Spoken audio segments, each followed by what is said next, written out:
chasing your monsters, and they've been driving you bonkers, just blinding with rocket launchers of light to blow out their conscious.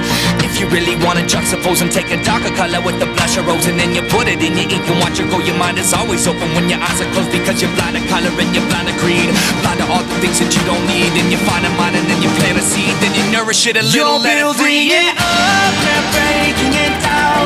Wanna give up, keep holding your ground. Turning it up and tap to the sound.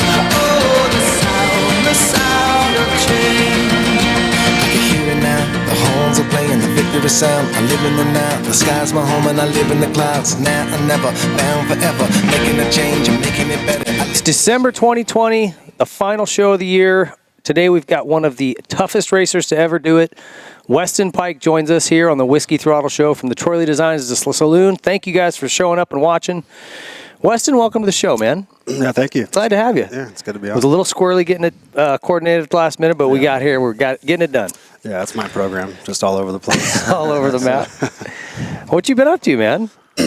Just been busy, man. Kind of traveling a little bit, finishing up our last few ride days for the year with Fly, and then just kind of been all over the place, building a house in Idaho, running my business in California and all that. So just trying to stay busy. And You've been busy, sounds like. Yeah, it's like every weekend. How's the business been with all the craziness going on? It's been good. Besides, getting inventory, but as soon as we get stuff in stock, it's gone. So we're literally selling stuff off the floor because people don't want to wait. So it's just go the whole time. Nice. So that's the same with bikes, right? You just can't get manufacturing is just delayed. Or is it just they're selling more than they're used to? Yeah, it's a combination of there was a little disruption in production, which is, if that happened 4 months ago, you feel the effect now, the way the trickle down goes, and then just the demand's gone up. I mean, it's been insane. I never thought this would happen like this, but expect the unexpected, right? Yeah, you were telling us their bikes are sold before they're even built. Well, we even did a thing where we'd say you can put down a refundable deposit and get you in line, and then call, and then they go, "Well, does that get me the bike?" And we're like, "Well, you'll be in line and you'll be called as in line." Well, but I want the bike. So we had people coming in paying for full, and we're like, we don't even have a date when it'll be here because shipping's all over the place. They're like, "Call me when it gets here." You're like, okay. That's wild. The more 2020, it just keeps coming. Yeah. Well, I'm your host, David Pingree. With me, GL, co-hosting. Donnie Bales, our producer. And I want to thank some of the sponsors we've got to make this show possible. Yamaha, starting with those guys. Wouldn't be here without them. Those guys have been so supportive of this program, and they make amazing products across the board. So if you are looking for something, you probably can't find it. But if you can buy a Yamaha, do it. I just don't know if you can find one. But those guys make quality products across the board for everything, not just motorcycles, but anything you guys need for a generator, side-by-side, four-wheeler, street bike. Go check Yamaha out. PowerDot, big thanks to those guys. 20% off those products using our code Whiskey Throttle, and it's a phenomenal product. None of the stuff that we're going to push on here is bullshit, I promise you. If we are involved with them, it's quality product, and they work. And the PowerDot's amazing. A little app on your phone connects to a small little match-size electrode, and the effects that you get for injury rehabilitation, injury prevention, injury maintenance, incredible. Proven technology. Method Race Wheels, bringing you our front-end chatter segment. Again, 20% off using our code Whiskey Throttle, and they make the fastest, lightest wheels in off-road, period. They're cool looking, and super reliable. Those things are proven out in the desert of Baja. Troy Lee Designs bringing you our TLD timeout. Those guys have their 21 stuff is out, although it's mostly sold out. So again, good luck finding it, but check out everything those guys have to offer. SKDA, 20% off of our Whiskey Throttle Show graphics if you get out and pick some of those up. But just amazing stuff. Check them out on Instagram just to get a peek at what they're doing. Crazy looking cool stuff, high quality, very, very professional organization. You will not be disappointed. Pro Circuit, big supporter of ours, and we love those guys. If you didn't listen to Mitch's show, damn, go back and listen. It was quite a good story he spun for 2 shows, and we could have gone probably 2 or 3 more. But anyway, talks a lot about the history of Pro Circuit and just how much effort he puts into his products and proving them on the racetrack. Can't help but respect that guy.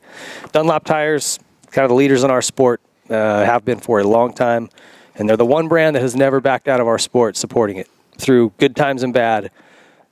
They are at the races, supporting amateurs, supporting pro racers, and winning championships and making the best tires. So we are stoked to have them as part of this show.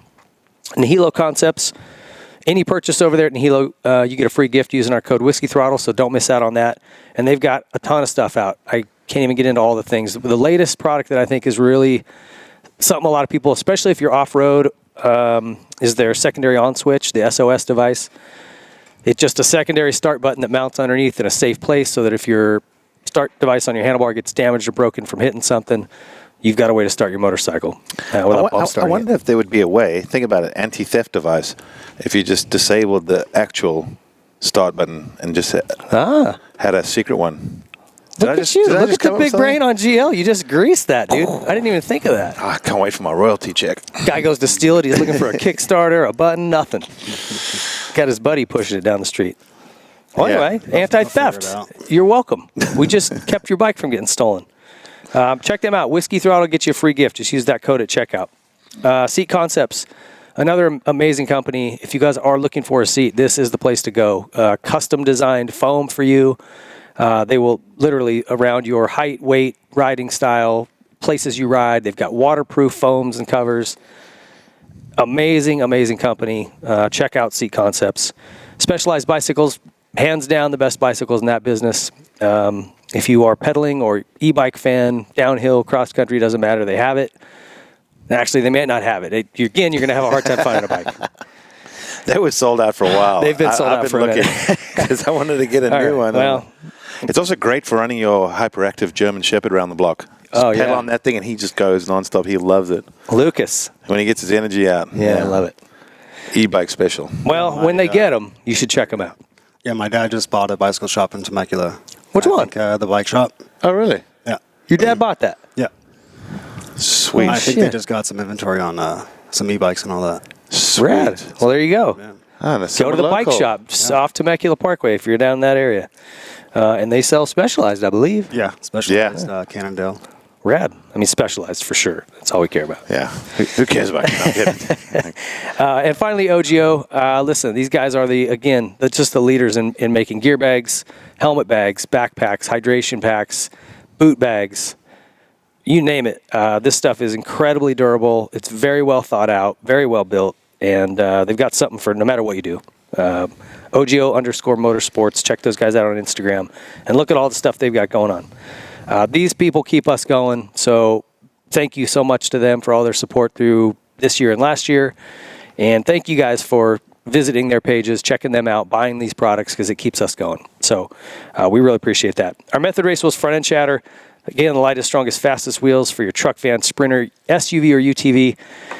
And this is a little bit of a bittersweet topic today because we've got some staffing changes coming up. This crew built this show together, and Donnie's going to be moving on to some other things next year. If you saw our Instagram post, you saw that. But GL's also going to be stepping away to do kind of a more of a part-time role. Hopefully we can get you back for some live shows and different things, but the shop is going to become a more of a full-time thing for you. Yeah, 2020, obviously things changed dramatically, and with the dealership, things are changing and moving almost on the daily, and that old saying, there's no better time than the present, take the bull by the horns. And, my dad's getting a little older. He's kind of wanting to phase out a little bit. My parents are building their dream home. And I think it's a good time to get involved, make some changes, maybe make some modernizing. My dad's a little old school. So, and there's obviously a lot of potential there. And it's a place I've invested a lot of money in. So I don't want to see it go sideways. So I want to protect my investment. Well, listen, as we talked about when you first brought it up, I mean, that's your bread and butter. That's your livelihood. This has been a passion project for all of us. Sure, it's definitely not our first priority. And we've said before, it's also tough at times just getting everyone scheduled. You have multiple jobs. Donnie has multiple jobs. I have multiple jobs.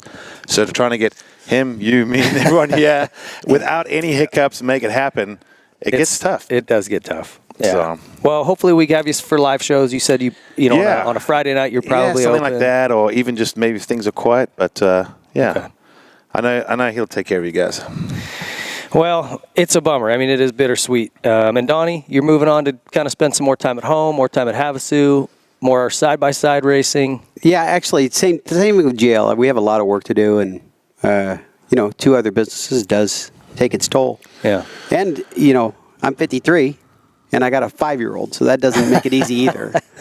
Late bloomer. That's your fault. Should have pulled out. I tried to say no, Should've but she pulled kept saying, she kept saying, come on. And Couldn't I'm find reverse, huh? No, You were so- just grinding gears. Yeah. Oh shit.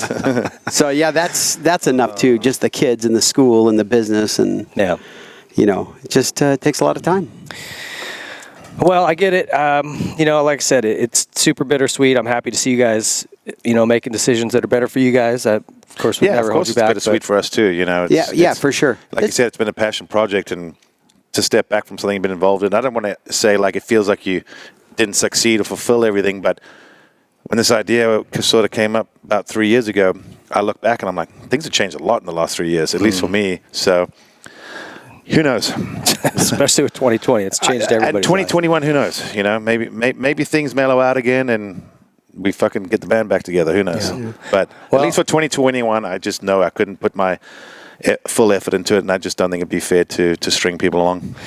Well, we're gonna keep your stool right here, warmed up and ready. So anytime you want to come back, It's gonna have that nice African smell to it, yeah, right? Yeah, just a little musk. It's pungent. We're gonna leave it there. I'm not gonna. I may or may not have let one rip over the years or two, so it might have soaked into the fabric by now. God bless you, Vinyl. You really held up to some tough conditions.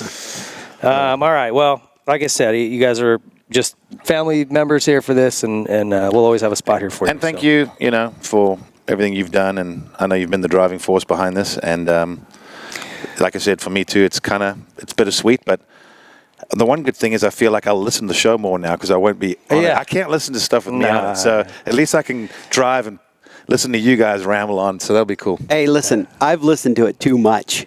Yeah, because you listen Donnie and gets then it edit. twice. Oh, yeah. I'm like, okay, I've had it with these guys. I need somebody else to listen to. Last guy I want to listen to is Pinger GL. It's like now the Nationals I have to turn off now too, GL. Do you ever wake up and because you hear our voices in your head, just wake up like in a sweat and panic? I've sent emails like at 5 and 6 or midnight or 6 in the morning where I'm like, okay, I've got to stop doing this stuff. So yeah, it's all good. Well, I think that we've covered some cool ground in 2 years. I'll say that. We had a lot of cool people come through. Got another great guest with us today. Yeah. So I'm happy to finish out with Weston, actually. Yeah. I've been a super fan. Yeah. Oh, yeah. So it'll be your last photo for your Yeah, spank there you bank. go. It's like a guy, came up from privateer to that's Yeah. The journeyman way. That's the American story right there for me. It is. Yeah. The biggest struggle ever, but it worked out. We don't care if it was your struggle. We just enjoyed it. we enjoyed watching you struggle. No, I'm kidding. Yeah. I'm sure some people did. No, I'm messing with you. Well, let's get to that. WhiskeyThrottleShow.com. Go check out all of our previous shows, podcasts. There's other content on there you can shop. Thanks to Temecula T-shirt printers, full line of merchandise. Bunch of more stuff coming in January. So check those guys out. Weston, let's get to it, buddy. Let's do it. Where'd you grow up? You're a Riverside guy? I kind of pretty much grew up over in Wildomar. So Elsinore, Okay. Wildomar. Yeah. So you were always out in that area, huh? Yeah. Probably since 90. But you weren't 95, something like that. you weren't like one of these kids who started riding right away. I actually rode like from 2 years old on. Oh, you did? Yeah, Okay. so I always had the background of riding because my dad always raced. So it was more of a just for fun. We did like the local Elsinore series and Star West in Paris, but never really took it to that next level. It was all just for fun. Was Louis When serious they had about the it? Elsinore series. That's Yeah. funny. That Elsinore that was a while good back then. I know. Yeah. When I first moved over here, that place would have like 500 riders on Yeah. a day. And It was geez. crazy. I've seen 2,000 people at that place on a weekend. Of course, They claimed Tank that, and I tops. was there, and I was like, man. tank tops doing wheelies through the pits and everything. Yeah, but it was a special crowd, like super white trash. yeah. Yeah, but that's the value. Where did they go? Where did those people go? Are they? Havasu. Arizona, Havasu, and just pushed them out. They just quit riding. It was like a super bro crowd. It was, but that was also Krusty Demons, the Dirt Yeah, era, nice. LBZ, whatever. I hate to admit it, but I actually really enjoyed that time. I used to That was watch fun. it. I loved it. That A was lot good. of flat bills and black socks. Yeah, All really tall white ones. Yeah. Oh, yeah, yeah. With loafers. With a wife beater. yeah. yeah. That's still you go down Grand. There's plenty of that. if you want to catch back up, just take a trip down there. Just True. do a loop around the lake, and it'll come It's back. like to it's you. like going through a time zone. Yeah, Huh? yeah, Downtown just- Elsinore is yeah. pretty ghetto. It is, yeah. There's hookers, pimps. What you need, you can get it. Anything you want. Yeah. It's easy. Like, It's pretty wild. Having a rough night, just head down to Lake House. It'll get rougher. Get to Four Corners and you'll be I had a guy try to run me over when I was cycling once because he thought I took up too much road. A guy literally tried to hit me off. I was furious. But he was twice my size, so I just flipped You him let off. him. You let him. Just let him go. I let it marinate. I'm gonna take the high road. Yeah. You 250-pound bastard. Yeah. Actually, I saw a cop that I flagged down, and he went after the guy. Is that right? Yeah. I said, attempted murder, bro. Yeah. All right. So what did you do as a kid? You guys rode, did the local thing. Did you play? You played football though, right? Yeah. So I went through grade school and all that stuff normally. So I had never had even a thought that I'd be racing professionally. But yeah, I went through normal school, played football, high school. You played high school ball. Okay. Yeah. Yeah. Well, I wrestled in 7th, 8th grade, and then went on to play football in 9th, and then These skills seem to come in handy later. I'm just saying. The wrestling. But, What position did you play in football? defensive. Okay. Yeah. Like Just linebacker? linebacker. Yeah. A little bit of offense, but Shocker. Didn't see that one not coming. much. Yeah. It was. Can you imagine him bearing down on you if you're holding the ball? Weston all padded up. I watch football and I always think, yeah, I don't think I'm cut out for that. Either was I. It was fun, but I never had like a future in it. It wasn't. I'm not like a team sport kind of person. But yeah, I feel you on that one. It's different, right? Like, yeah, you just got to take orders from people, and you're just like, yeah, it's not for me. The thing that always drove me nuts you is... you figured that out early on. Yeah. Yeah, so did I. I always felt like the thing that drove me nuts is I always felt like there were people on the team that didn't put in the effort that you did, and that always got under my skin. Yeah. Well, that's Or the like, problem or with- like, or like the game wasn't going as planned, and then guys just start giving up. Yeah. And coming from motocross, like I'm like, my dad was here. He would beat the shit out of you right Yeah. now. Like, you Yeah. get your head in the game. Yeah, that's the problem. Is you could have your best game ever, and if your teammates aren't, Yeah, you could get spanked you're getting your ass 50-0. kicked. Yeah, I hate that. So how about wrestling? You were Yeah. pretty big in wrestling in junior high. Yeah. So I did 2 years of that. Traveled with the travel wrestling and all that. So it was all right. That was another thing. I was just not into any type of like sports other than kind of racing and riding. But yeah. So I did regular school. I was in 9th grade. Almost finished the full season of football, and then I got expelled for school. And then I For what? just fighting and doing stupid crap. And yeah, we All right. The final call was we duct taped the quarterback coach's kid to the bench in the locker room and left him there for 3 hours. Oh, he deserved it. And then then I got expelled for that and some other shit. But that was like the final straw. And then at that point, I was still riding for fun because we did Glamis and the river and Ocotillo and Yeah. stuff. But at that point, I got expelled, and then my dad came to me. He's like, well, what the fuck are you going to do now, dumbass? Like, you going to work for me as a painter, or are we going to go racing? So at that point, I was like, well, I ain't working for you ever. So then I was like, I guess we're going racing. So then in, was it 05, we started back up, and I just did like kind of the work series and SRAs, and then that wasn't working for me. So then we started doing, a couple local amateur stuff, and then it kind of just ended up jumping from there. And then what class were you doing at that point? I Were you was, pretty big at that point already? Yeah, I was still... When I first started, I was probably like 280. Yeah, because you were thicker. Yeah, I was a lot bigger then, and then just over the years, I kept. Once I started racing amateur nationals, I started shrinking down. I was like 230, 220. 280 you were at your biggest? Yeah, yeah. So I was a big guy. That's a big guy, yeah. Yeah. So not motocross material. Well, But Well, it depends. Made it work At out. 230, you're full 50 material, probably. Yeah, well, that's what I did. I rode 250s very minimal, and it was always 450s. That was just what worked better. yeah. I remember asking you one time, I saw you at Tom White's museum, and I asked you if you could bench press a bike, and you told me you could. Probably. Oh, yeah. Now easier. Back then, not as easy. So who would you grow up riding with in that era? Was there who were kind of your buddies you were going racing with?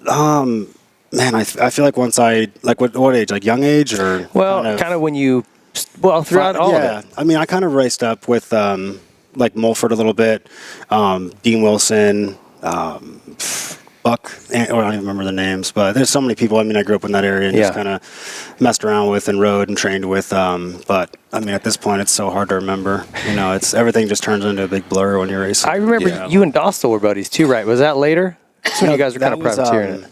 No, I actually hired Dostal in 2010 to help me ride Supercross because I didn't know what I was doing. Oh, was that right? Yeah, so he helped me. He was my first trainer to help me train for Supercross because I was training with Al Gerke for years before that, amateur, and then so I took on Dostal, and he. I remember. I would see you guys at the track working together. Yeah, so he kind of like broke it down and kind of taught me the basics of Supercross because I sucked badly. Just didn't come natural for you? No, I was. You just kind of bulldogging. I was just a tractor going through the track, and that's pretty much what it was. And then it took me. It took me from 2010 to like 2013, 14 to figure out how to actually properly ride a damn Supercross track. So, That's different. Huh? Yeah. I feel like though, you struck me as someone that Supercross almost came a little more maybe naturally than motocross, or maybe other people struggle a little more with Supercross and you struggled less. Supercross did come naturally. I was just timing and being the more technical the track was, the better I was. Like I even remember when I moved over, like I remember watching you and going, wow, like you could see a new track and you would time stuff so good on the opening time you do it, whereas I'd flatland, case the shit out of it. Flatland, case the shit out of the next jump. You're like, God, I couldn't get that. It took a while, same thing. It took a few years to kind of really get that Wish I going. had video of me back then to watch it. I'm glad I don't have video of me back then. It was not pretty. He took the tops off of some jumps, I can imagine. Dude, I broke wheels and freaking shocks and everything. It's fun times. Do you remember your first pro race? Was it that was Glen Helen. Glen Helen. Yeah, I remember that pretty well. So Which year? 09. That's right. 09 Glen Helen, you rode a 450, and you got like ninth or something, right? Yeah, but I almost First pro race. I almost didn't make it because I think I qualified like 39th or Yeah. 30th. So I had to go to LCQ, and I won the LCQ, but my exhaust fell off, and they docked me a position. So it was only when they took 2. So I almost didn't make that race because of that. And then I think it was me and Chad. Chad at the time was the one that was doing it, and him and my dad kind of were good together and was like, bro, you can't pull this shit. Like, Chad who? From AMA. The bigger white dude. Yeah, I know who you're I think it's talking about. Chad. It's got to be Chad. I'm brain fart. I know who you're talking about. Yeah. But he was doing all the sound stuff back then, and I was like, dude, I almost didn't make it. But so you had the last gate pick on the last gate pick. Were you far left? All the way left. Yeah. Yeah, that's a pretty good spot though. I used to pick it once in a while. I did, but I still started in freaking 30th. Oh, you know, did? I just sucked at that. But back in the day, they'd let everybody do your parade lap, and then they'd bring them back down that left side, so it would get all compacted. And you come out of the gate, and I'd come out of the gate and get up on that, and I pulled some hole shots from out there. yeah, I've seen quite a bit from outside. Everybody just hops over that line and just going down the fence line. But what stands out? Well, let's go back a little bit further. Who are some of your childhood heroes? Like, who did you look up to when you were younger? I was more of a McGrath, like from back in the day when I was a kid. Just got to meet him a couple times, and he gave me a jersey, and it was actually a funny story. I think my dad had told me, not you. what? I didn't even know who you were. No, I said that's cool. I'm just talking shit. No, so it was like my dad told me a story with McGrath. Is like this was back in Paris, and we went to his truck and was like, "Oh, can I get a jersey for my kid?" And he ended up blowing his nose in the jersey, and then gave it to my dad. Like total shit move, but I thought it was funny. So, so kind of like him. That's kind of who I looked up to for the most part. But like I said, back in that time when I was riding, I really wasn't even like watching. It wasn't a dream of yours. I didn't even care. It was just like, let's go ride for fun. I was going to Glamis and Ocotillo wearing cutoff shorts and Metal Militia stuff. And Did you ever go to Anaheim and watch Supercross? Rarely. Oh, okay. I did. I only started watching it like once I started racing amateur stuff. Then I kind of was like, oh, I should probably start paying attention to this. seeing who was racing motorcycles here. So. Were you partying as a kid? Like, yeah. Were you into that? Yeah, I was into partying and being an idiot. That was kind of my life. I grew up in Elsinore, so that's kind of all there really was to do. Hey, you're lucky you weren't on meth. Yeah, no, I didn't take it that far.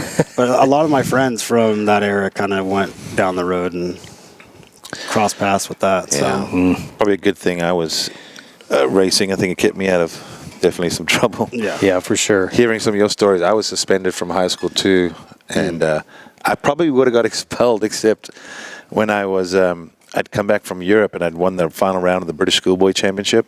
So I was on the front page of the local news, which the principal would get. So I was going to put my jersey and have my helmet and all that. And my dad's like, maybe you should just keep your school uniform on, so everywhere uniform, get some brownie points. Next day at school, I get called up for a special award. I went from being suspended to just he's hugging me and so proud of his students. I was like, Dad some called good, it. Good brown nosing right there. yeah. So yeah, I think racing definitely kept It does. probably all of us out of some trouble. Yeah, hell yeah. I could see you being in some trouble. Donnie's a closet sneaky. I could see him being a troublemaker. He was running with Mike Healy as a kid. Yeah, so you know, like, let's not. Yeah, don't act all innocent over there. I can see you.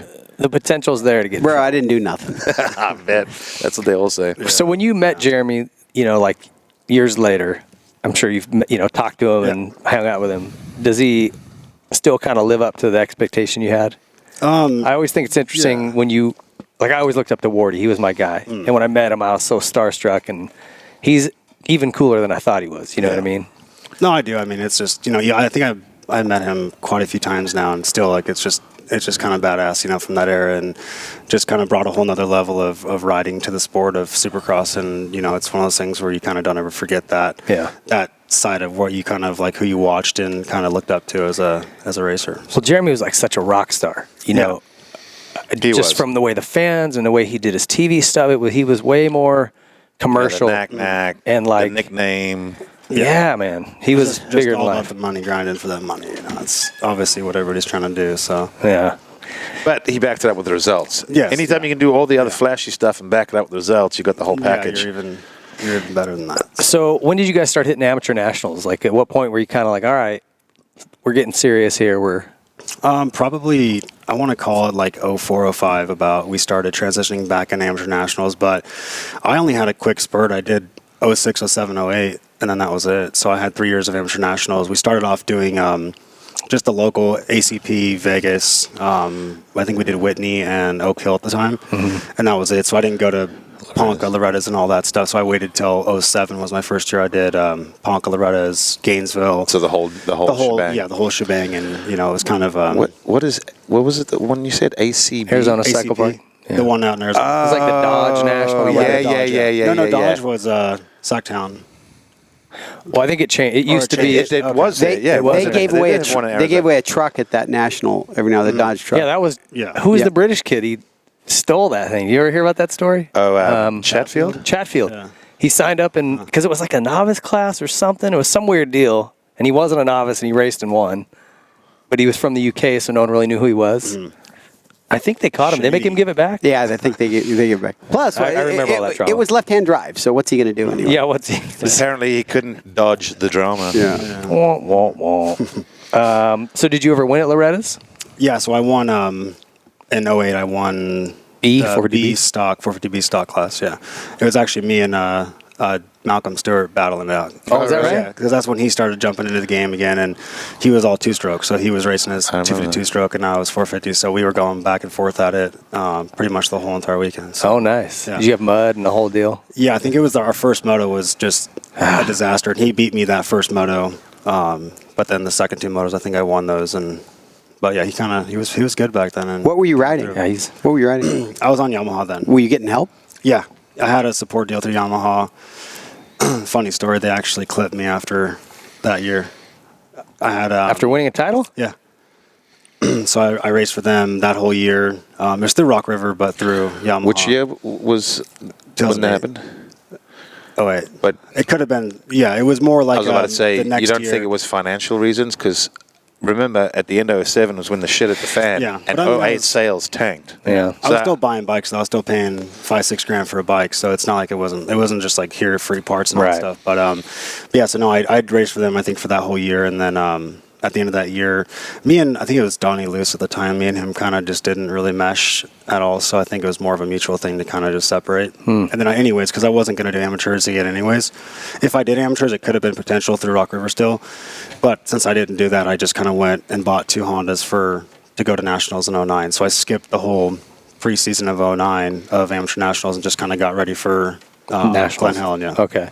I could have swore I saw a picture of you at Loretta's on a Honda. Did you never race there on a Honda? I did in 07, I believe. Okay. Yeah. Yeah, it's like you coming past the finish line on a bike. Anyway. Yeah. All right, so you kind of skipped the amateur stuff and went right to Glen Helen. After that first race, were you like, I got this. I'm a top 10 guy right off the bat. Yeah, no, That's pretty rare that your first ever pro race, first of all, jumping into the 450 class Yeah. isn't normal, and then top 10. Yeah, no, I was shocked. I knew because I was riding and training with everybody that was in California, so I kind of could judge my Gauge, speed yeah. off them. I just wasn't like prepared to do that whole season actually, because I was just going to do a couple of races here and there. Like I wasn't going to do the full series because I did a deal with Wonder Warthog at the time. Yeah. And so I kind of obviously finished that, but it was actually funny that how it came up was Moto Concepts had just started too, and Warthog was good friends with them, and their agent, it was Allison at the time. She was an agent for both of those teams, and I think it was, I'm not who it was at Warthog. What was that guy's name? The skinny, tall dude. Oh, dark gosh hair. dang it. Dark hair, yeah. I'm trying to remember. I can see him. I Yeah. just can't think of his name. Yeah, so he connected me with that agent at the time and was like, and I was thinking they're just bullshitting me. And they're like, oh, well, if you, Daryl, Okay. that's what it was. So Daryl hit up her and was like, oh, he's going to kill it. He's going to top 10. So she told me, she's like, oh, well, if you get top 10, I'll have you a bike next week and I'm out of concept. So I'll sign you out there the full year. And I was just laughing like, there ain't no way. And then so I got top 10 and I signed my contract with them. Oh, so you that spent week. the whole rest of the summer with Yeah. Moto Concepts? Yeah, so then I went Moto Concepts for that whole year, and it was okay. I mean, it was getting to the races. It paid a little bit, but that's when they were still kind of new and trying to figure everything out. And we had a lot of bike failures, motors blowing up, flat tires. So it's kind of more like it kind of screwed me a little bit for my first year because I had such bad results. Like I had the speed, but I couldn't finish motos Right. because it was like literally every weekend one moto I had a break. Hold on a second. I want to go back for 1 second. Did you race a mini bike at all, or did you just start on a big bike at the Amateur Nationals? Just big bikes. So you never raced a mini bike basically at all? Not at the Amateur local. Nationals. Yeah, just local stuff only. Right. Wow. Okay. Sorry. So I just jumped straight to the, yeah. I mean, That's I was just already- crazy. I was already, 15, 16 years old out Yeah. of high school, so. But Out of high school. Yeah. yeah, Well, forced out. It's forced out of high school. Yeah. yeah, forced out. That's funny. Yeah, so then, just kind of from that point, signed with them. And then after that happened, it was like, I was supposed to re-sign with them because Genova told me, he goes, I'll re-sign you. And then it ended up just not even working out. And then they signed, I think, Hahn, and they kept Hahn, Freeze, and somebody else on at that time when it went into 2010. So you had to go. You obviously had a pretty decent setup on your bike, but you had to go to all their stuff. Yeah, my bike was good. Like my bike, we built a good bike. We had a good motor guy suspension, and then I actually raced my bike the next weekend because there wasn't enough time to get dialed in. So I think we went to Texas and I raced my bike, and no, it was Hangtown. So I raced Hangtown on my bike, and then when we went to Texas, then we switched over to all their stuff. So All right. And those guys were, any team that starts out usually is pretty rough. It takes some time to develop. That's a great team now. yeah. But then it was a little bit squirrely, a little bit of a loose program. Just because you're a new team and you're just trying to find sponsors and you're trying to figure out who's going to build the motors, and there's just so much stuff that goes into it. And you're a new team, so you don't have the money, so you're looking for money, and then you're doing deals with people that have cheap parts, and then that relates into why you're breaking so much. So that was kind of what we were fighting was, Or even a was sponsor. budget and A sponsor part. Sometimes you get stuff from sponsors and they have a bad batch or something. Yeah. You're like, oh gosh. Yeah, so But, we fought with that a lot that whole year. I think new teams, a lot of it, what it is there's a group of people with good intentions, but it's that old saying, you don't know what you don't know. And only when you run a team, you're like, oh shit, I didn't think about that. Or, oh, that could happen. Or, well, how are we going to handle that? I remember things like, we got to ship motors and I'm like, we don't have any motor crates. Yeah. And you're like, can't go on Amazon, motor crates for dirt bikes. Nothing comes up. So you're like, someone's going to make these. Like, who makes, just dumb things like that. Yeah. Well, it's like you said, you go to Pro Circuit or somebody.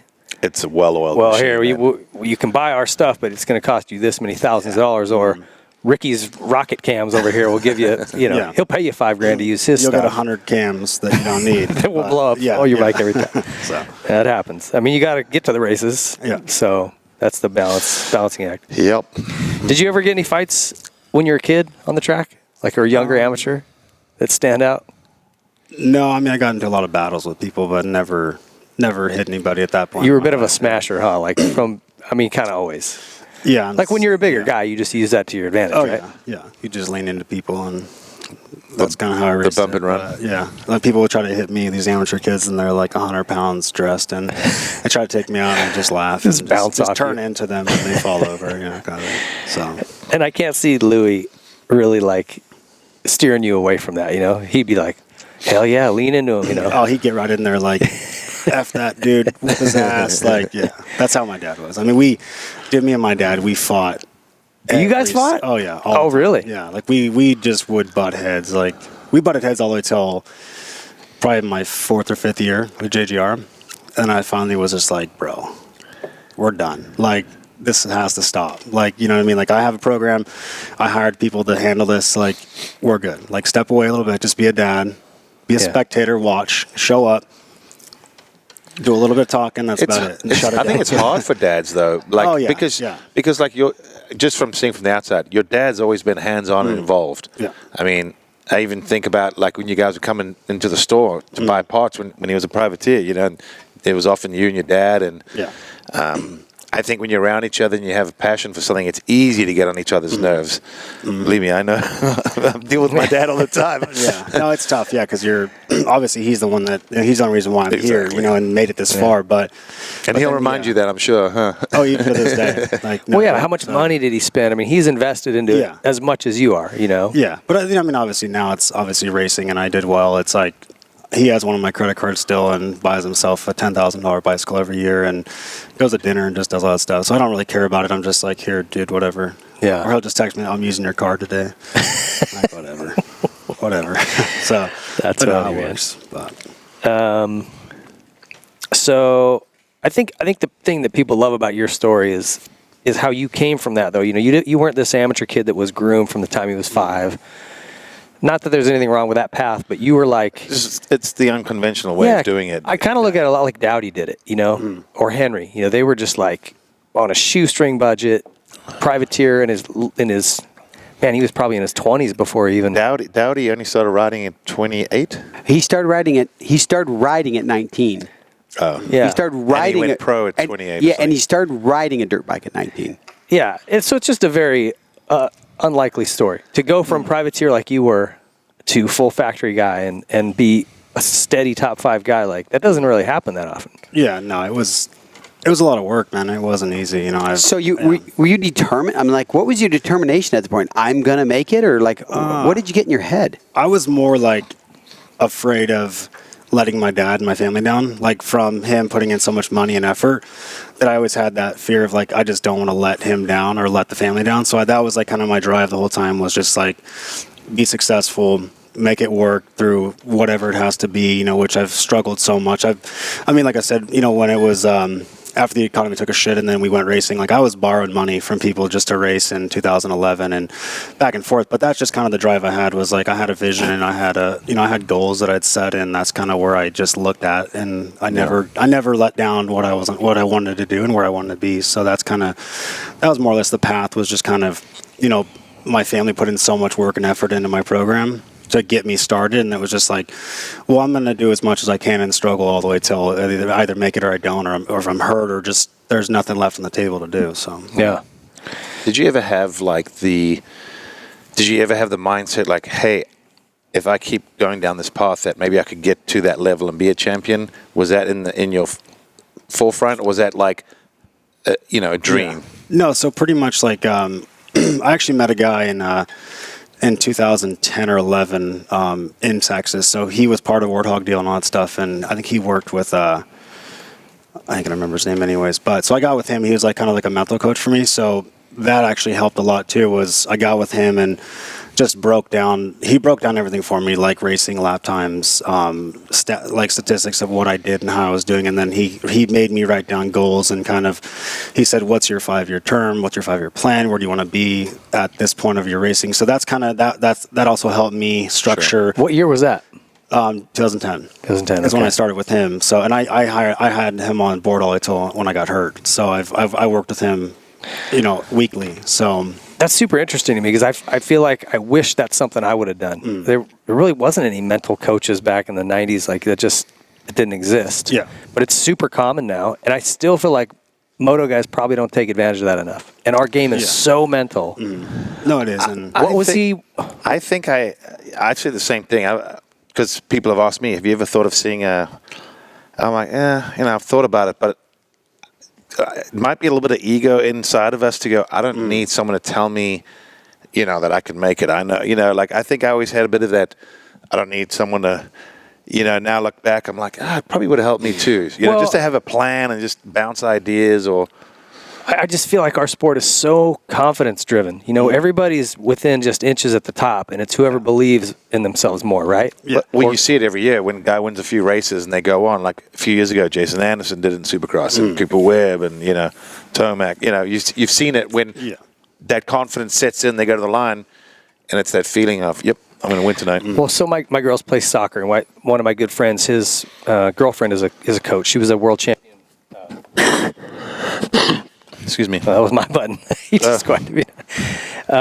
She was a world champion free skier. She's gotten her master's degree in sports psychology, and so she goes, "I want to work with the girls, and I'm just like a couple simple things, like their inner monologue, like when they're before a game, like the things that they're saying to themselves. I'm going to give them a few things to like keep saying over and over, as simple as that, like just so that it starts to just after a while, it's like watching the fake news. So they'll say some bullshit so many times, eventually, like, oh, Just like start believing Biden's not a lunatic.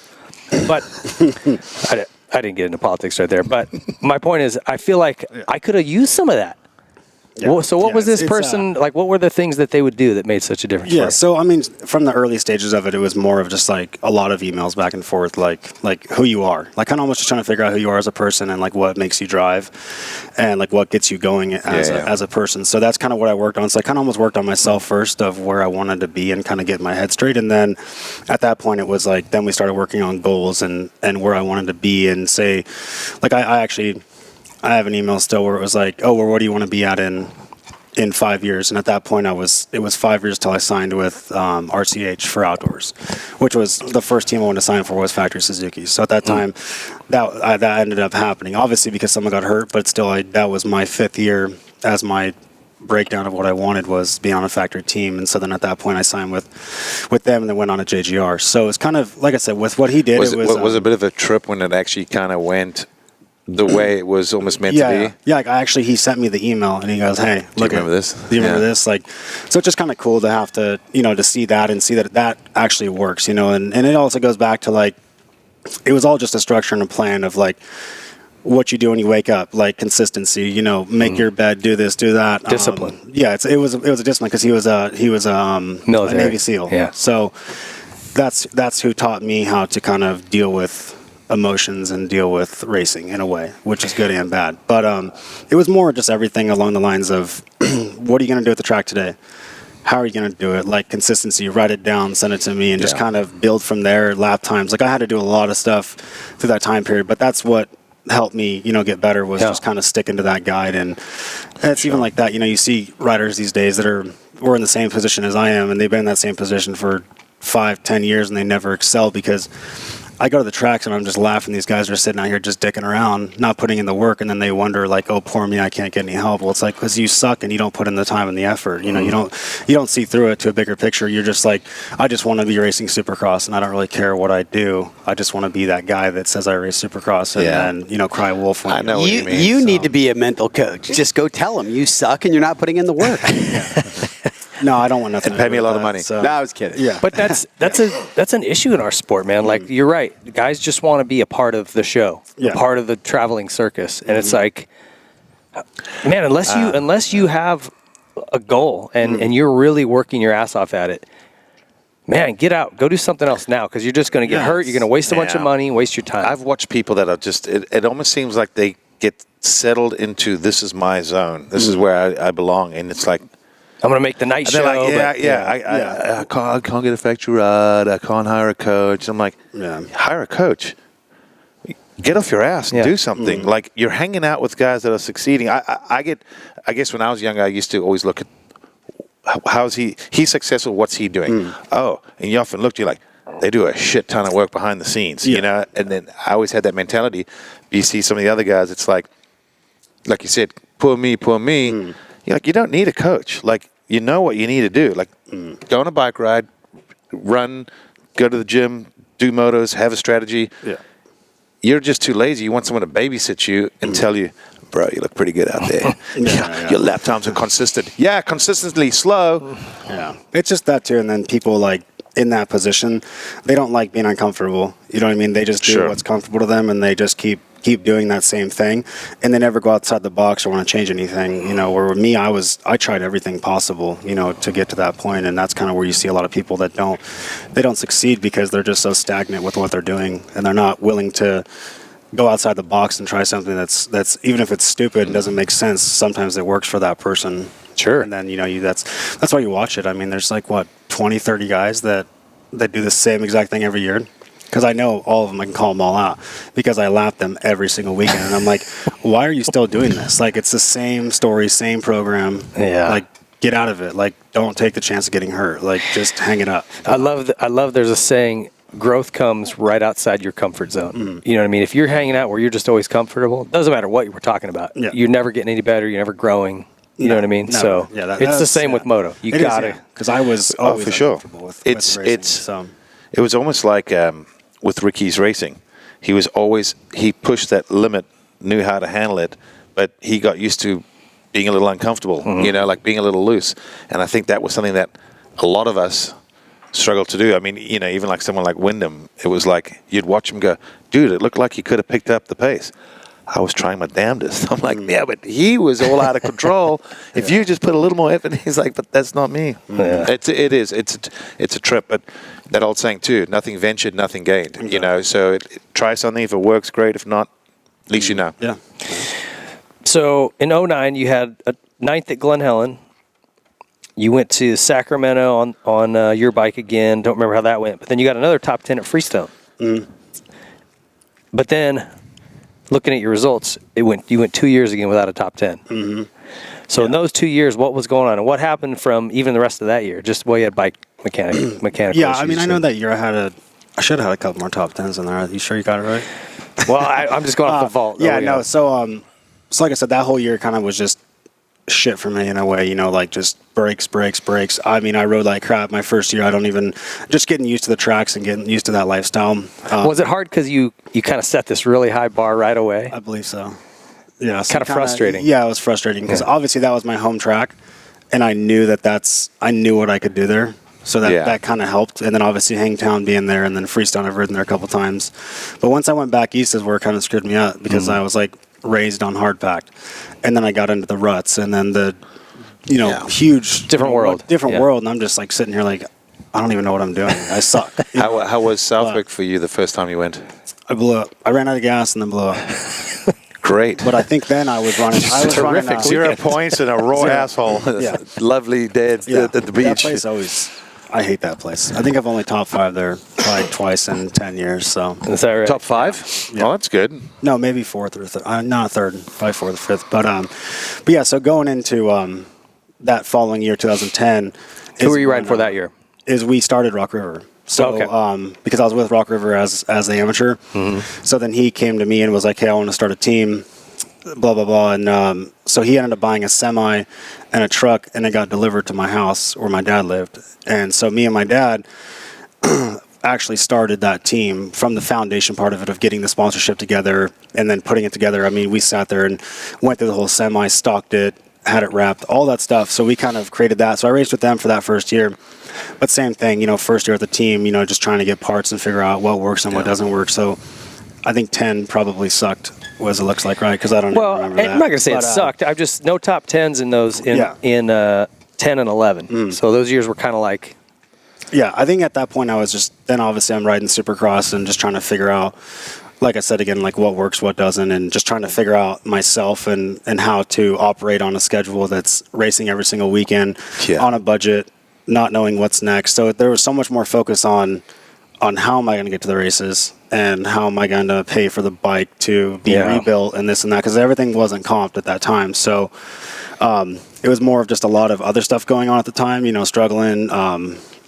When I had my dad in 10 or 11, I think it was, like, me and him were fighting a bunch. So it was like, I'd fire him for the weekend and said, "You're not going to the races." So then I'd hire some random mechanic to come out. And so it was just kind of like a really crazy of those 2 years, like 10 and 11. So, and then I think 11, it was, it's hard to remember. I don't think I did 2 full years with Rock River. I think I did Supercross in 11, and then I went and bought either a Cowie or something like that, I believe, or something. So then I started doing my own thing, and I went back privateer for a couple years, and then that was just better for me because I like to be able to have control over Yeah. what I can do. Like, even though like I was the kind of guy where I got offered a bunch of satellite team deals, but I'm like, I look at their product and I'm like, I don't want to ride on your junk. Like, that's who I was. At least when you do your own program, you can go, you know what, I think that's the best product or piece for that part of the bike. Yeah. I'm going to get that. I want that. I want that. And you can piece together what you want. Exactly. So that's kind of how it was better for me at that point, because then at that point I was literally waiting on checks to show up from AMA just to pay for my program. So it was, like I said, it was, borrowing money. My dad didn't have much at that time.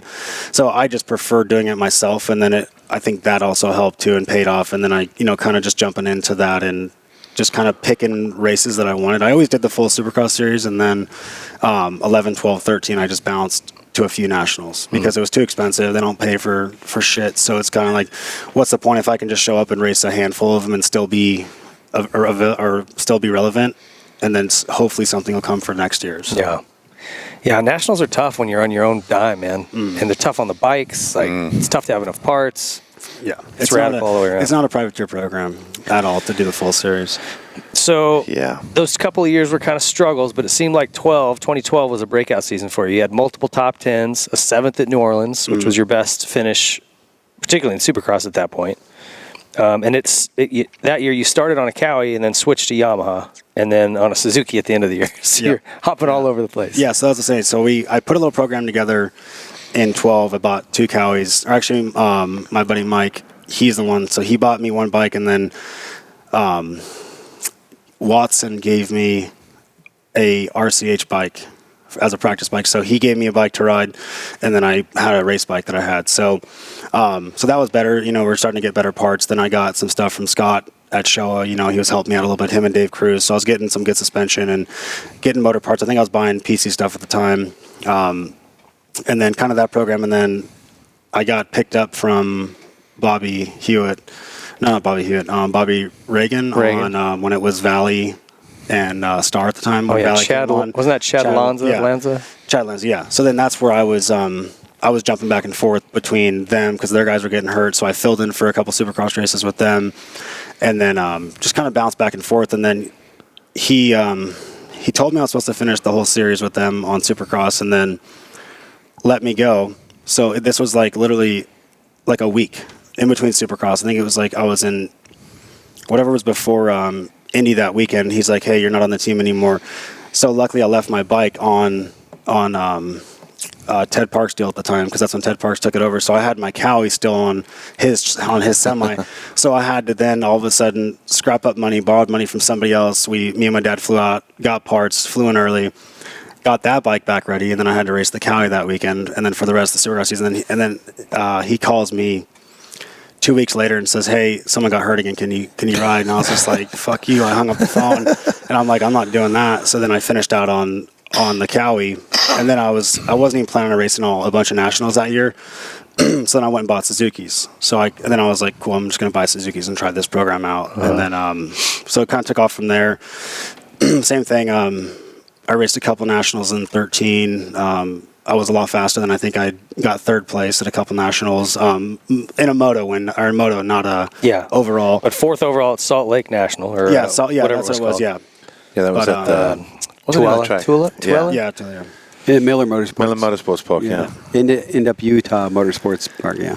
That was an awesome track. That was the worst. That was Said like no one racing ever. Elsinore. That was terrible track. It'd have been more fun if they'd have just raced the Supermoto track, because that the track's Supermoto, actually badass. it was so good with the 2 dirt sections there. That place was awesome. Hey, they tried. Give them credit for that. Give them a sticker. Yeah. Yeah, they Jackasses. tried. What's it like firing your dad? I don't think I've ever heard of somebody firing their own father, and it happened probably multiple times.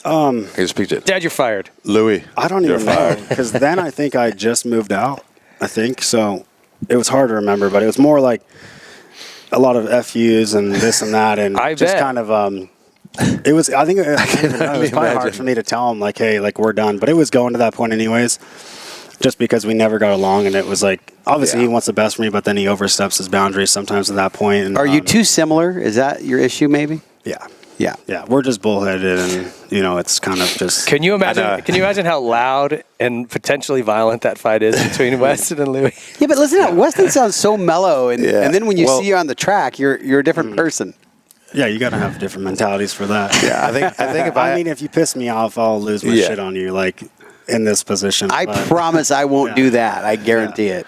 I was gonna say, I think if I had to fire my dad, I'd probably wait till I was on vacation in like South Africa or something and do it over the phone halfway around the world. Dad, hey, how you doing? How's mom? You're fired by. Yeah. So how would he take it when you fire him? Would he be like, "F you, I'm out," or would he? I mean, it was more of like, it wasn't even like a fire. It was just like, hey, like, I'm bringing somebody else to the track because I'm just tired of you. We don't get along. I actually taught my good friend that I grew up with how to work on my practice bikes. So he actually worked for me through parts of Supercross and outdoors. So, and like, he was an idiot. He didn't even know he didn't even know how to work on a motorcycle or change a rear tire. So I was like practicing. Well, that's comforting. Yeah, I know. I was practicing during the day, showing him how to work on a dirt bike. But I mean, at the time, like, I was able to pay him a little bit more than he would, wherever the hell he would work minimum wage. But it worked out. But I mean, I've just gone through so many different stupid situations through racing. It's You made it work, Yeah, that's though. what I'm saying. It's crazy that I'm even at this point. Yeah.